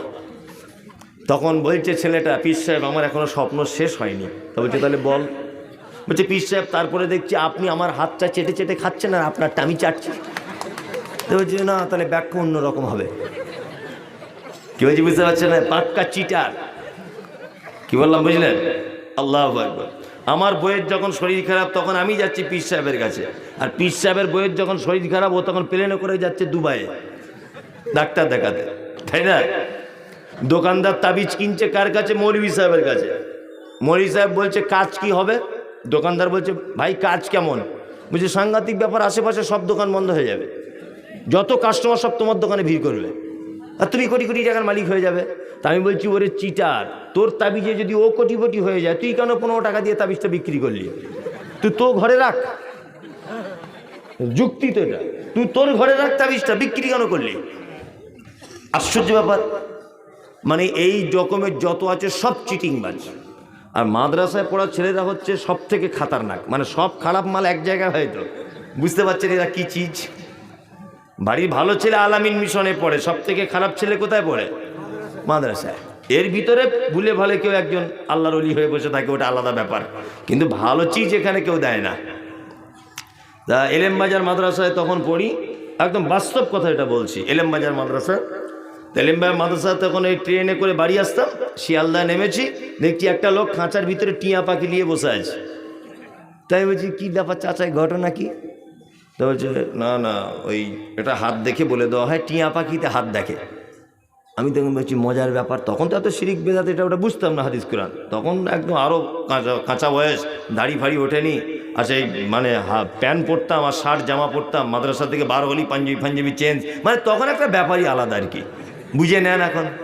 আর তখন এসে সুইচওয়ালা ফোন ছিল, আর আমি তো বেশিরভাগ স্কুলে পড়া ছেলে, তা স্কুলে তখন পড়তাম। তা এই লোকটার কাছে বললাম যে আমার হাতটা একটু দেখুন তো, মানে আমি তখন নতুন নতুন আর কি বুঝেই না ইশারাতে, তা হাতটা একটু দেখে বলুন তো কোথায় এখন আছে। তা বলছে এটা কঠিন ব্যাপার। যে কী ব্যাপার? বলছে এই যে দাগটা মেকে গেছে না, তার মানে হালকা তাবিজ মারলেই জানলা ভেঙে তোমার বাড়ি চলে আসবে। মনে মনে বলছি তাহলে এইটাই তো আমি চাই, ও কখন আসবে। তাবিজ দিয়ে দেন, 10 টাকা নিল, একটা তাবিজ দিয়ে দিল, হাত দেখে বলে দিল। তা আমি তাবিজ নিয়ে মনে মনে ভাবছি আমার বাড়ি চলে আসবে বলছে, তার মানে তো আর কোনো ব্যাপার না, পড়াশোনা লাগবে না, বউ হয়ে যাবো আমার, মনে মনে ভাবছি আর কি, যা হয়। এখন এক সপ্তাহ তবু ফোনে রিং টিং হতো, এখন আর টোটালি রিং টিং কিছু হয় না তাবিজের পর, ফোন সুইচ অফ। তা আবার যখন মাদ্রাসা আসছি মন খুব খারাপ, গিয়ে বলছি চাচা বলছি কী হলো? তো গন্ডগোল হয়ে গেল, আগে তবু ফোনে রিং টিং হচ্ছিল, হয়তো চাপে ধরছিল না, এখন তো সুইচ অফ হয়ে গেছে। তো বলছে দাঁড়াও দাঁড়াও, বসে দেখি। দেখে টেকে বলছে শালা গোলমাল হয়ে গেছে। বলছে কী গোলমাল? বলছে আমি 10 টাকার তাবিজ দিয়ে ওকে টেনে বার করার চিন্তা ভাবনা করছি, ওর মা আবার কোথায় 100 টাকার তাবিজ দিয়ে আটকে রাখার তাবিজ করে দিয়েছে। শালা দুটো তাবিজে মারামারি লেগে গেছে, আর দাঁত তাবিজের দাম বেশি, তার কাজ বেশি। আমি তাহলে এখন কি করা যাবে? বলছি 101 টাকার একটা তাবিজ মারতে হবে, মাল চলে আসবে। ভালো করে বোঝার চেষ্টা করো, ও তো জানে না মাদ্রাসায় পড়া ছেলে কি চিজ হয়। আমি বলছি চাচা তাহলে এক কাজ করো, পয়সা করি তখন নাই, 30টা টাকা রয়েছে, তাহলে হাত দেখে একটু বলে দাও আজকে টিকিটের ফার্স্ট প্রাইজ কোন নাম্বারে বাঁধবে। বলছি ওইটা বলা যাবে না, পাক্কা চিটার তার মানে তুমি। আমি কাকে ভালোবাসি, কে জানলা ভেঙে আসবে এটা বলে দিতে পারছো তুমি 10 টাকা দিয়ে ফুটপাতে, আর আজকে টিকিটের 1 কোটি টাকা ফার্স্ট প্রাইজ কোন নাম্বারে বাঁধবে এইটা তো তুমি নিয়ে নিতে পারতো, তুমি কেন এখানে বসে আছো? সালা চিটার কোথাকারে, কপালে কিছুই জোটেনি, ভাঙা মাইক আরে আদা রসুনের ছাল চামড়া নিয়ে জুত করে সাজিয়ে মালদা কোর্টের সামনে বলছে আফ্রিকার জঙ্গল সে লেকে আয়া হ্যায় জড়িবুটি, বলছে না জড়িবুটি। আর বিচারপতি বিচার করে এসেই বলছে আমার বইয়ের ছেলে হয় না, গাছ আছে। বলছে সাংঘাতিক গাছ, এই গাছ বেঁধে দিলে পেট আস্তে আস্তে ফুলে যাবে। বলছে তাই নাকি? বলছে হ্যাঁ। ও হচ্ছে গাধা, ও গাধা জানে না যে ও একজন বিচারপতি, ওর এটা জ্ঞান নেই যে MBBS ডাক্তার ওর বৌমার ছেলে করতে পারলো না, ওর 1000 চেষ্টা করে পারলো না, আর ওর কপালে কিছু জোটেনি বলে ভাঙা মাইক নিয়ে চিটিংবাজি ব্যবসা জুড়েছে কলা গাছের শিকড় দিয়ে, বলছে ওর বইয়ের ছেলে হবে। পৃথিবীর ভয়ঙ্কর পাপ। আজকে আহলে হাদিস গ্রামে বলতে লজ্জা লাগে, 4টে আংটি পড়েছে। আরে ভাই এই আংটির পাথরটা কিসের? বলছে ঘন ঘন পেচ্ছাপ হয়। আরে এইটাই বলছে চমকে চমকে উঠি। এটাই কি? বলছে বউ কথা শোনে না। এইটা কি? বলছে গোপন ব্যাপার, রাতের অন্ধকারে সব বলা যাবে না। ভালো করে বুঝে নেন, 4টে আংটি পরে বসে আছে মুসলমানের বেটা, থাকে কি থাকে না? হযরত ওমর পৃথিবীর দ্বিতীয় খলিফা, আমিরুল মুমিনিন হযরত ওমর ফারুক রাদিয়াল্লাহু তাআলা আনহু। পৃথিবীতে একটা পাথর আছে, জান্নাত থেকে এসেছে যে পাথর, তার নাম হাজরে আসওয়াদ। নাম জানেন? আলহামদুলিল্লাহ 3 মাস আগে আমি গিয়ে চুম্বন করে এসেছি হাজরে আসওয়াদে। হাজরে আসওয়াদ সম্পর্কে সহিহ মুসলিমে হাদিস রয়েছে, আল্লাহ নবী সাল্লাল্লাহু আলাইহি ওয়াসাল্লাম বলছেন ওটা যখন জান্নাত থেকে পাঠানো হয় দুধের থেকেও বেশি সাদা ছিল।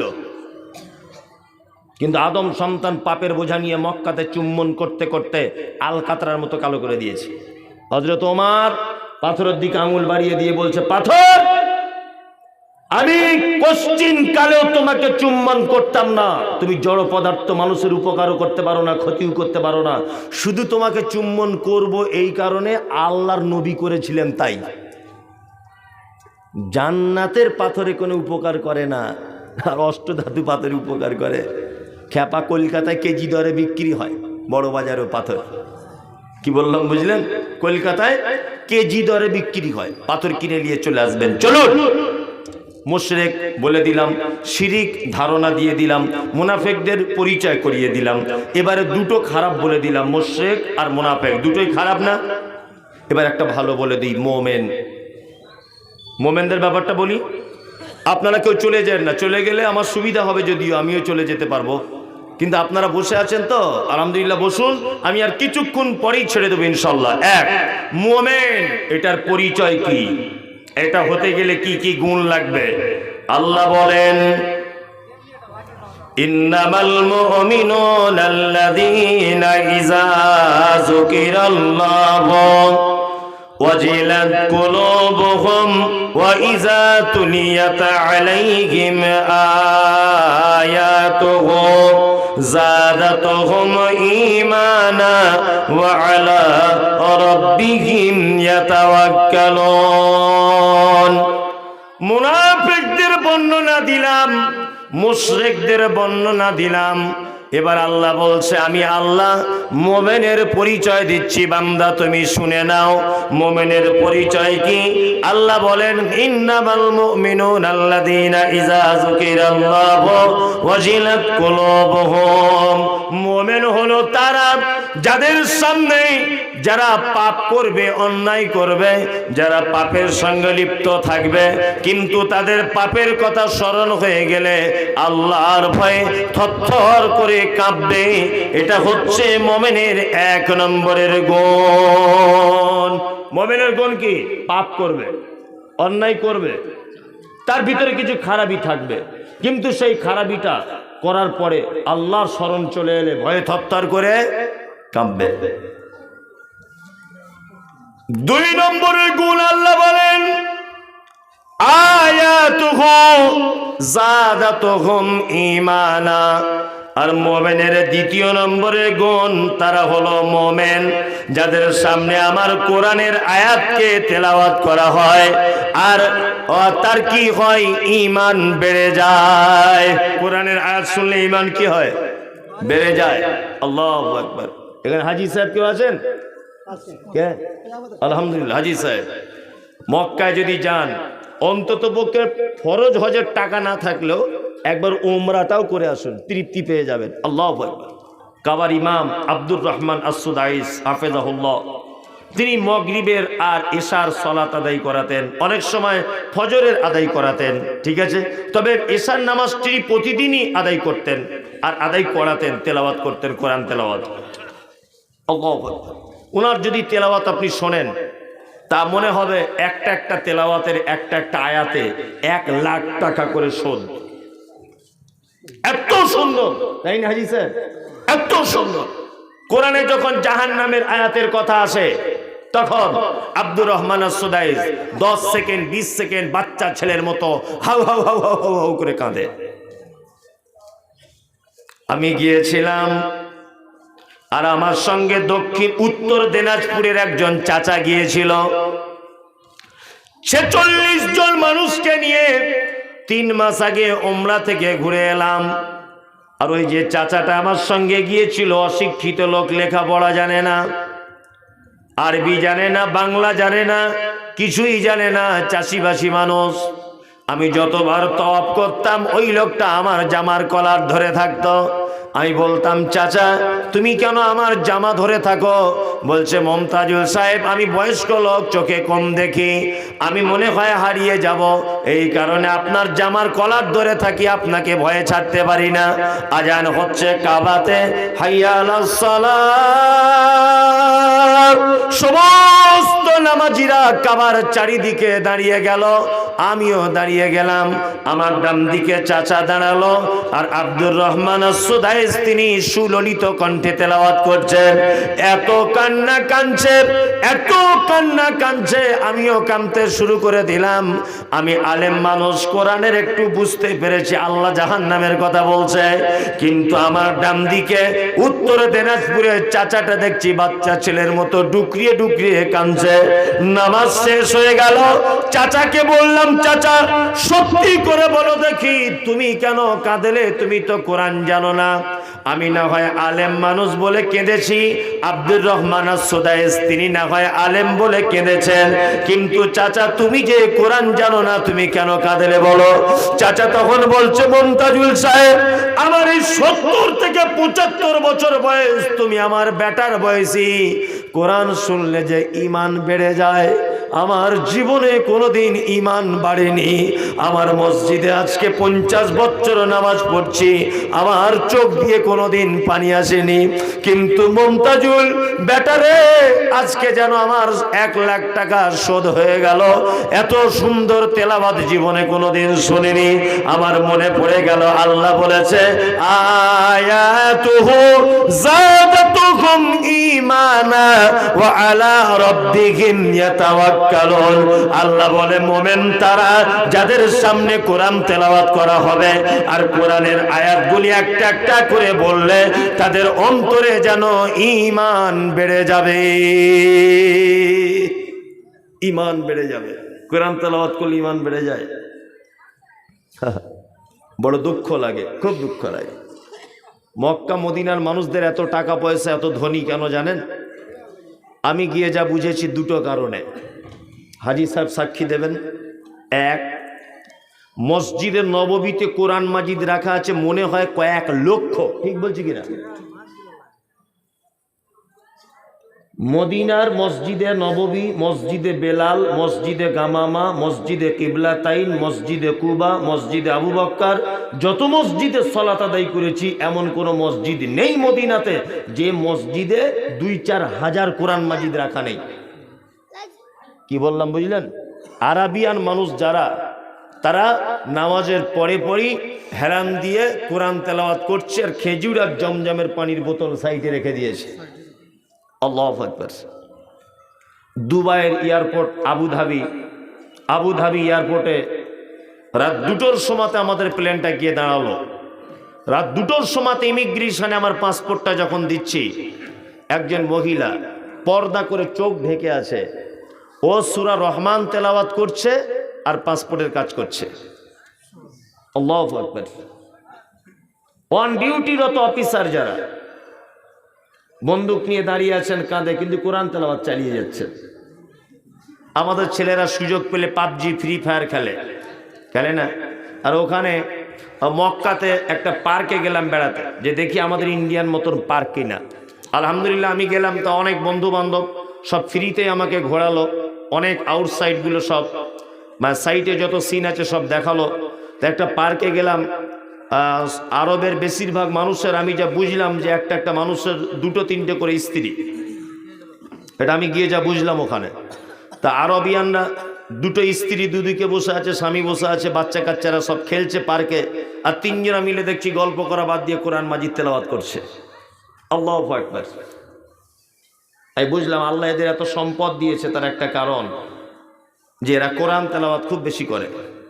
নাম্বার 2, আমাদের এখান তো আদায়কারী বক্তারা শুরু করে না বললে কেউ দান দেয় না।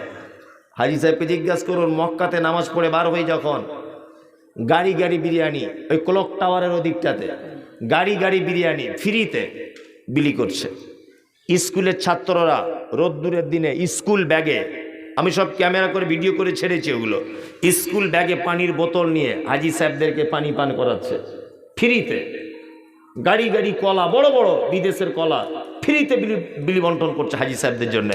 আল্লাহু আকবার। আমি মনে হয় পৃথিবীর চরম উন্নতি, চরম শিখরে পৌঁছিয়েছে গোটা আরব দেশ এই কারণে যে ওরা দুটো জিনিস বুঝেছে, এক কোরআন তেলাওয়াত আর দুই দান। আর এটা একদমই অরিজিনাল, দান করলে সম্পদ বাড়ে, একদম পরীক্ষিত। দান করলে সম্পদ বাড়ে, এটা পরীক্ষিত। কারণ কিছু কিছু দায়িত্ব আল্লাহর উপরে চলে যায়। যেমন আপনি যদি আপনার সম্পদ থেকে কিছু যদি বার করে দেন, তা আল্লাহর দায়িত্ব হয় ওই জায়গাটা পূরণ করে দেওয়া। কি বললাম বুঝলেন? চলুন, আল্লাহ তাআলা বলছেন মোমেন তারা কারা, আয়াতুহু যাদাতুহুম ঈমানা, তারা কোরআন তেলাওয়াত করলে ঈমান বেড়ে যায়। ওয়া আলা রাব্বিহিম ইয়াতাওয়াক্কালুন, মোমেন কি করে? আল্লাহর উপরে ভরসা করে। আল্লাযীনা ইউকিমুনাস সালাত, মোমেন সালাত আদায় করে, নামাজ পড়ে। 5 ওয়াক্ত নামাজ পড়েন তো?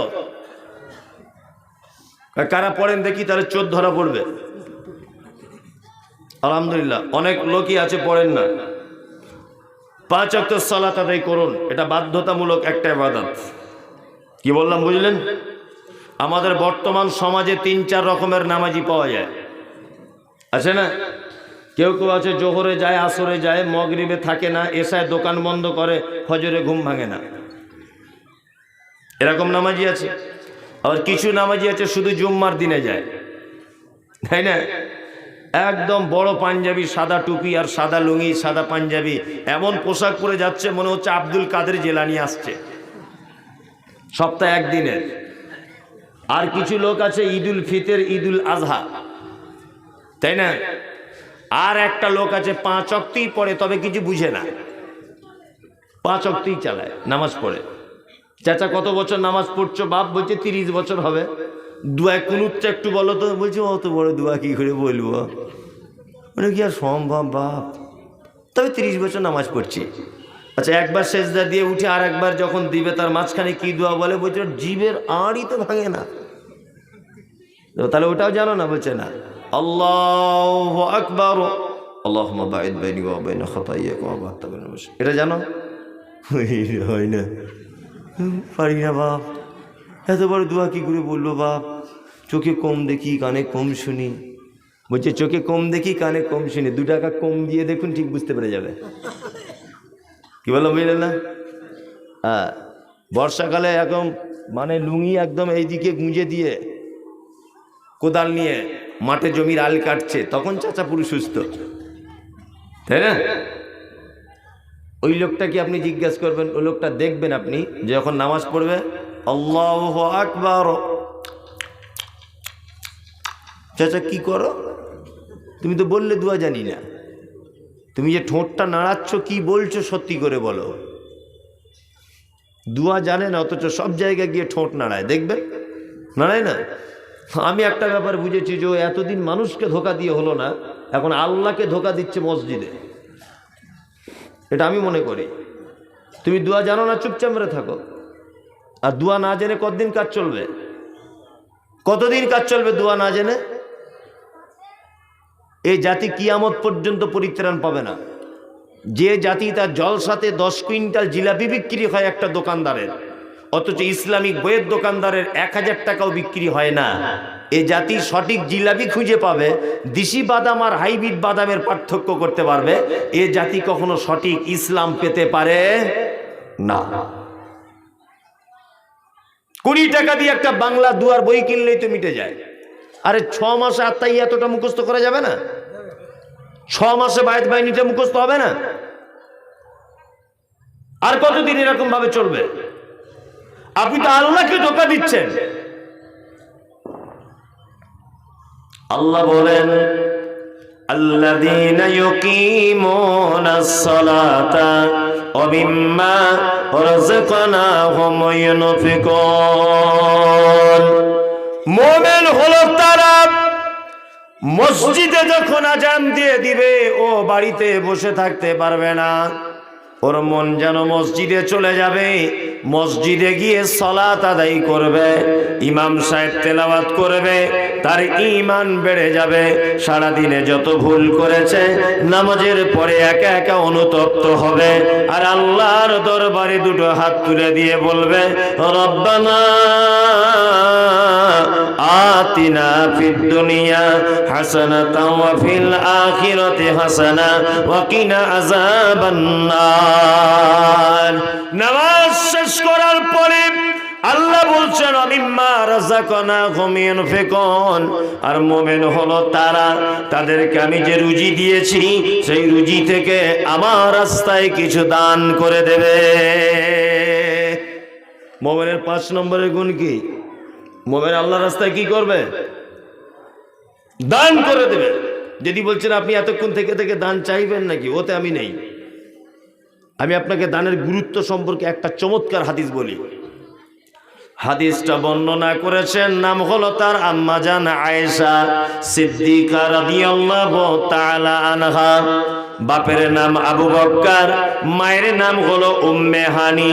হাদিসের পরিভাষাতে আয়েশাকে বলা হয় মুহাদ্দিসা। জীবনে 11,000 মেয়েকে তিনি হাদিসের শিক্ষা দিয়েছিলেন। শুধু এখানেই ক্ষান্ত নয়, বিশ্ব নবী যত মেয়েকে বিবাহ করেছেন সব বিধবাদের বিবাহ করেছিলেন। একজন মাত্র কুমারীকে বিবাহ করেছিলেন, তিনি হলেন আয়েশা সিদ্দিকা রাদিয়াল্লাহু তাআলা আনহা। শুধু এখানেই ক্ষান্ত নয়, বিশ্ব নবী বলেছেন পৃথিবীর জগতে শারিদ নামর খাদ্যর যে মর্যাদা, আমার আয়েশার সেই মর্যাদা।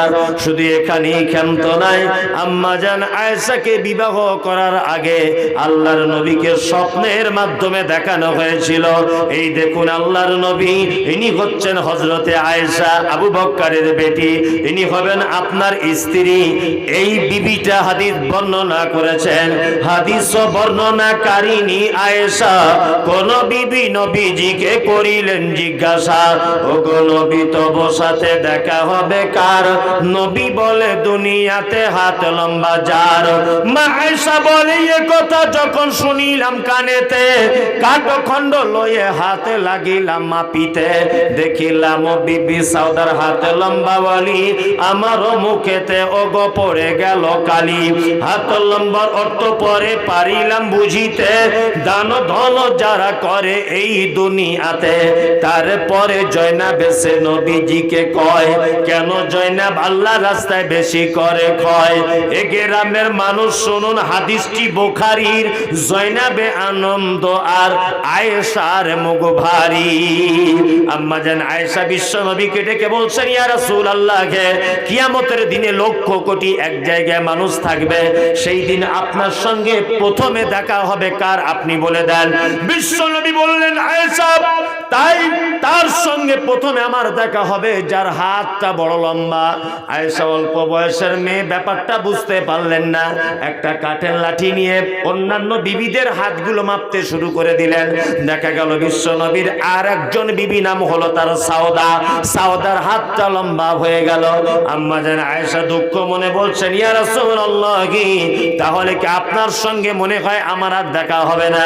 বিশ্ব নবী বলছেন, আয়েশা রে, ওই রকম কাঠ দিয়ে মেপে হাত লম্বা নয়, দান ধন যেবা করে এই দুনিয়াতে। আয়েশা শুনে রেখে দাও, যারা দানের ব্যাপারে প্রতিযোগিতায় নেমে যায়, যারা দানের ব্যাপারে হাত লম্বা করে দেয়, আমি নবী বলছি কিয়ামতের দিনে তার সাথে প্রথমে আমার দেখা হবে। আল্লাহ, যারা দানের ব্যাপারে হাত লম্বা করে প্রথমে কিয়ামতের দিন দেখা হবে কার সাথে? নবীর সাথে। সহিহ বুখারী হাদিস। যদি বলছেন হাদিসটা বলার কি দরকার, আসলে ঘটনা হচ্ছে ভ্যাক না করলে কিছু ভিক মেলে না। কি বললাম বুঝলেন? কিছু ভ্যাক করা লাগে। ওই ধুলিয়ানে ডাক বাংলাতে ওই এরা জানে, আমি সবসময় এদের সঙ্গেই থাকি।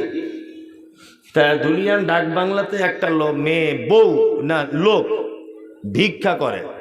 আজকে আমি জলসা করছি প্রায় মোটামুটি এদিক ওদিক 10 বছর হবে। তা ওই ভিক্ষা করে, তা 10 বছরই লোকটাকে দেখছি বাসে ওঠে, আর এইখানে দেখছি ওর ব্যান্ডেজ করা, সবার কাছে পয়সা চায়। তা আমি একদিন অবসর টাইম সময় আছে অনেক, ওকে বাস থেকে নামিয়েছে, বলছে এদিকে এসো, 100 টাকার নোট বার করেছে, ও জানে দিবে, বলছে এদিকে এসো। আচ্ছা ভাই তোমার এই ব্যান্ডেজে কি হয়েছে? বলছে অ্যাক্সিডেন্ট হয়ে গেছে ভাই। সারছে না? বলছে না। কতদিন হলো? বলছে পরশু দিন। বলছে আরে ভাই আমি 10 বছর জলসা করছি, তুই 10 বছরই এইরকমভাবে আছিস। একটা চায়ের দোকান আছে আমার পরিচিত, ঠিক ওর জামাটা ধরে হিঁচিয়ে বলছি চল ওর ভিতরে চল, তো চিকিৎসা করবো আজকে, ঠিক আছে? চায়ের দোকানদার আমার বন্ধু, ওকে বলে দিয়েছে একটা লাঠি বার করতো, নে ও একটা লাঠি দিয়েছে, আমি মারবো না, একটু আর কি দেখছি যে কি ঘটনা। লাঠিটা নিয়ে বলছি পাটা খোল, কি আছে দেখি। ও তখন বলছে ভাই এমনি ভিক করলে কেউ দেয় না, বলছে বাড়ি থেকে যখন আসে একটু উপরে গুড় লাগিয়ে আসে, আখের গুড়, মাছি ওরে পন পন কুটার লোক দেখে দেয় ভালো, মানে কিছুই নাই। ওই জন্য কিছু কিছু টাইম আছে, কিছু ভ্যাক না করলে ভিক পাওয়া যায় না। যায় যায়। এই গ্রামটার নাম কি? জালালপুর। জি, এই গ্রামের একটা ছেলে এই গ্রামে ভিক্ষা করে, এই গ্রামে তার প্রতিদিন চাল হয় 4 কিলো 3 কিলো, বেশি হয় না। আর ওই আপনার কি বলে রথুয়া থেকে একটা মেয়ে ভিক্ষা করতে আসে এই গ্রামে, তার চাল হয় প্রতিদিন 24-25 কিলো। ছেলেটা মনে মনে ভাবছে তাহলে আমি গাঁয়ের ছেলে, আমার হয় 4 কেজি, আর ও বাহির গাঁয়ের মেয়ে আসছে, ওর কেন এত চাল? নিশ্চয়ই ভিক্ষা করার কোনো ক্যাপাসিটি আছে। এই ক্যাপাসিটি আজকে ধরতে হবে। মেয়েটা টুকটুকে গাড়ি করে চলে এলো এই গ্রামে ফটিক মাস্টারের বাড়িতে। দুপুর 12টা বাজে তখন। মাস্টারের বউ বাড়ির ভিতরে আছে। দুপুর বেলাতে মেয়েদের মন খুব নরম হয়। ওই মেয়েটা টোটো গাড়ি থেকে নেমে বলছে আমি নবীর বেটি ফতেমা, আর বাড়ি আমার মদিনা, ভিকে নাহি দিলে তোরা জান্নাত পাবি না। ফটিকের বউ তখন বলছে হলে হতেও পারে নবীর বেটি, দে 1.5 কেজি চাল মেরে দে। 1.5 কেজি চাল দিয়ে দিয়েছে। মানে গাঁয়ের এই ছেলেটা যে ভিক্ষা করতো ওর খুব হিংসা হচ্ছে। ওরে শালা চিটার দেখেছি, এরা তো কঠিন চিটার রে, নবীর বেটির নামে চাল তুলছে, এর খুব হিংসা হচ্ছে। ছেলেটা সব শুনছে যে ওর চাল বেশি হয় কেন। আর একজনের বাড়ি গেছে, গিয়ে বলছে আমি নবীর বেটি ফতেমা, বাড়ি আমার মদিনা, ভিকে নাহি দিলে তোরা জান্নাত পাবি না। ছেলেটার আর সহ্য হলো না। ফতেমার স্বামীর নাম কি? আলী। ছেলেটার সহ্য হলো না। মেয়েটা একজনের বাড়িতে দাঁড়িয়ে বলছে আমি নবীর বেটি ফতেমা, বাড়ি আমার মদিনা, ভিকে নাহি দিলে তোরা জান্নাত পাবি না। ছেলেটা তখন গুটি গুটি পায়ে মেয়েটার পিছনে দাঁড়িয়ে গিয়ে বলছে আমি হলাম হযরতে আলী, এতদিন তুই কোথায় ছিলি? তোর প্রেমেতে পাগল আমি, আজকে তোকে ছাড়বো না। তুই যদি ফতেমা হবি, আমি হযরত আলী। স্বামী স্ত্রীর ব্যাপার, চাল যা হবে হাফ হাফ করে নিলে, মারামারি লেগে গেছে কঠিন স্বামী স্ত্রীর ব্যাপার। ওই জন্য বলছি কিছু ভ্যাক না করলে মাল পাওয়া যায় না। যায় কিছু ভ্যাক করা লাগে, লাগে না? রাত্রি এখন বাজে 1টা বাজে, রাত্রি গভীর হয়েছে। ওই জন্য আপনাদের কাছে বিনীত অনুরোধ যে আমি চালাকি করিয়েন না। চালাকদের বেশি দিন টিকিট থাকে না। থাকে? চালাকদের টিকিট থাকে। মিষ্টির দোকানে দেখেছেন না, কিছু মাছি আছে হাঁড়ির সাইডে বসে খেয়ে পালায়, আর কিছু মাছি আছে খুব চালাক, যে কাউকে খেতে দিব না, সব মাল একা মেরে দিব, দিয়ে মাঝখানে ঝাঁপ মেরে দেয়। দেখবেন সকালবেলা কোলা ব্যাঙের মতো ফুলে বসে আছে, তাই না? ঠিক তেমন চালাক হওয়া ভালো, চালাকি করা খুব খারাপ। এই দেখুন কলকাতা থেকে বাড়ি চলে এসেছে। চাচা কি হয়েছে? বলছে রিপোর্ট করেছি, রোগ ধরা পড়েনি। তা বলছে তাহলে মালদায় ধরা পড়েনি, কলকাতাও পড়েনি, এবার কোথায় যাবে? বলছে চেন্নাই। চেন্নাই গিয়েও রোগ, বলছে রোগ ধরা পড়েনি। আল্লাহ বলছে তোর রোগ ধরা পড়বে না, 1.5 বিঘা জমি দিয়ে শুধু রিপোর্ট করাবো, তোর রোগ ধরা পড়বে না, ওটাই রোগ। এটা আল্লাহ পারে কি পারে না? পারে। যে গরুগুলো খুব বেশি বদমায়েশ হয়, তার মালিকরা দেখবেন ঠিক এরকম সাইজের বাঁশ তার গলায় ঝুলিয়ে দেয়, তাই না? দেখেছেন আপনাদের দিকে দেয়। তার মানে কি? বেশি বাড়াবাড়ি করছিলিস, এবার গলায় বাঁশ দিয়ে দিয়েছে, এবার বোঝ, তাই না? তা টাকা হয়েছে মানে কি ছিনু আর কি হুনু, ওকে আর খুঁজে পাওয়া যায় না কটা টাকা হয়েছে। তাই আল্লাহ বলছে মুমতাজুল ইসলামকে পাঠিয়েছিলাম কলকাতা থেকে, আর তোদের মাদ্রাসার জন্য বারবার চেয়েছিল, দিসনি তো, তোর গলায় ঘন্টা ঝুলিয়ে দিব, আমার নাম আল্লাহ। 12.5 লাখ টাকা শুধু রিপোর্ট করাবো, রোগ ধরা পড়বে না। এটা আল্লাহ পারে কি পারে না? পারে, পারে। ওই জন্য বলছি ডাক্তারখানায় যাওয়ার আগে, হসপিটালে যাওয়ার আগে একবার আল্লাহর ঘরে কিছু দিয়ে যান। একজন 5,000 নাকি 10,000? শাহিদুল ইসলামের দাদা। ও মাদ্রাসা তলবা শাহিদুল ইসলামের দাদা, 5,000 টাকা। ওর মায়ের নামে, দাদা দাদি, একজন মেয়ে ছেলে 500 বেনামিতে একজন। এই কেউ চলে যাবেন না কিন্তু, বলে দিলাম। হ্যাঁ, কেউ চলে যাবেন না। কেন বলছি চলে যাওয়া মানে যে আপনাকে দেখে আরেকজন চলে যাবে, এতে করে মানুষের ডিস্টার্ব হবে। কালেকশন এটা করতে আমাকে যদিও তেমন ভাবে চাপ দেয়নি, তবু এটা আমার দায়িত্ব এবং কর্তব্য, কারণ প্রতিষ্ঠানের জলসা এটা করতেই হয়। কারণ প্রতিষ্ঠানগুলো তো সরকারি অনুদানে চলে না, এ সরকার আপনারাই। ওই জন্য মাদ্রাসার জলসা মানে বক্তব্য যাই হোক, আদায়ের ব্যাপারটা একটু লক্ষ্য রাখা উচিত। ওই জন্য বলছি যারা এখানে বসে আছেন, বিনীত অনুরোধ, অন্তত পক্ষে আপনারা 2 করে 1000 টাকা যদি 10 জন দিয়ে দেন, 20,000 হয়ে যাবে ইনশাল্লাহ। আমি বেশি চাইবো না, যদিও আল্লাহর রাস্তায় দেন, একটু দেন। আল্লাহ তাআলা মুমিনদের গুণ বলছেন, মিম্মা রাযাকনাকুম ইনফিকুন। মুমিন তো তারাই যারা আল্লাহর রাস্তায় কি করে, দান করে। আল্লাহ নবী সাল্লাল্লাহু আলাইহি ওয়াসাল্লাম কি বলছেন, ইত্তাকুন নার ওয়ালাউ বিশিক্কি তামারিন। তোমরা দান করো, খেজুরের টুকরা হলেও, তার বিনিময়ে তোমরা জাহান্নাম থেকে বেঁচে যাও। আর একজন 500 টাকা দিলেন শাহিদের বড় আম্মার নামে, সাকিদের বড় আম্মার নামে 1000 টাকা। এই আর কেউ আছেন ভাই? দেন, একটা 1000 টাকা দেন, আল্লাহর রাস্তায় দেন, সকলেই দেন। তুমি আসমানে থাকো প্রভু, আমি জমিনে। তুমি আসমানে থাকো প্রভু, আমি জমিনে। তবু তোমারি প্রেম জমে হৃদয় গহীনে। আমি তোমারি গোলাম গো, অন্য কারণ। আমি তোমারি গোলাম গো, অন্য কারণ। আলিমুল গায়ব তুমি, মালিক রব্বানা। আল্লাহ আল্লাহ আল্লাহ আল্লাহ। মাদ্রাসা সেক্রেটারি সাহেব 5,000 টাকা। মাদ্রাসার ক্যাশিয়ার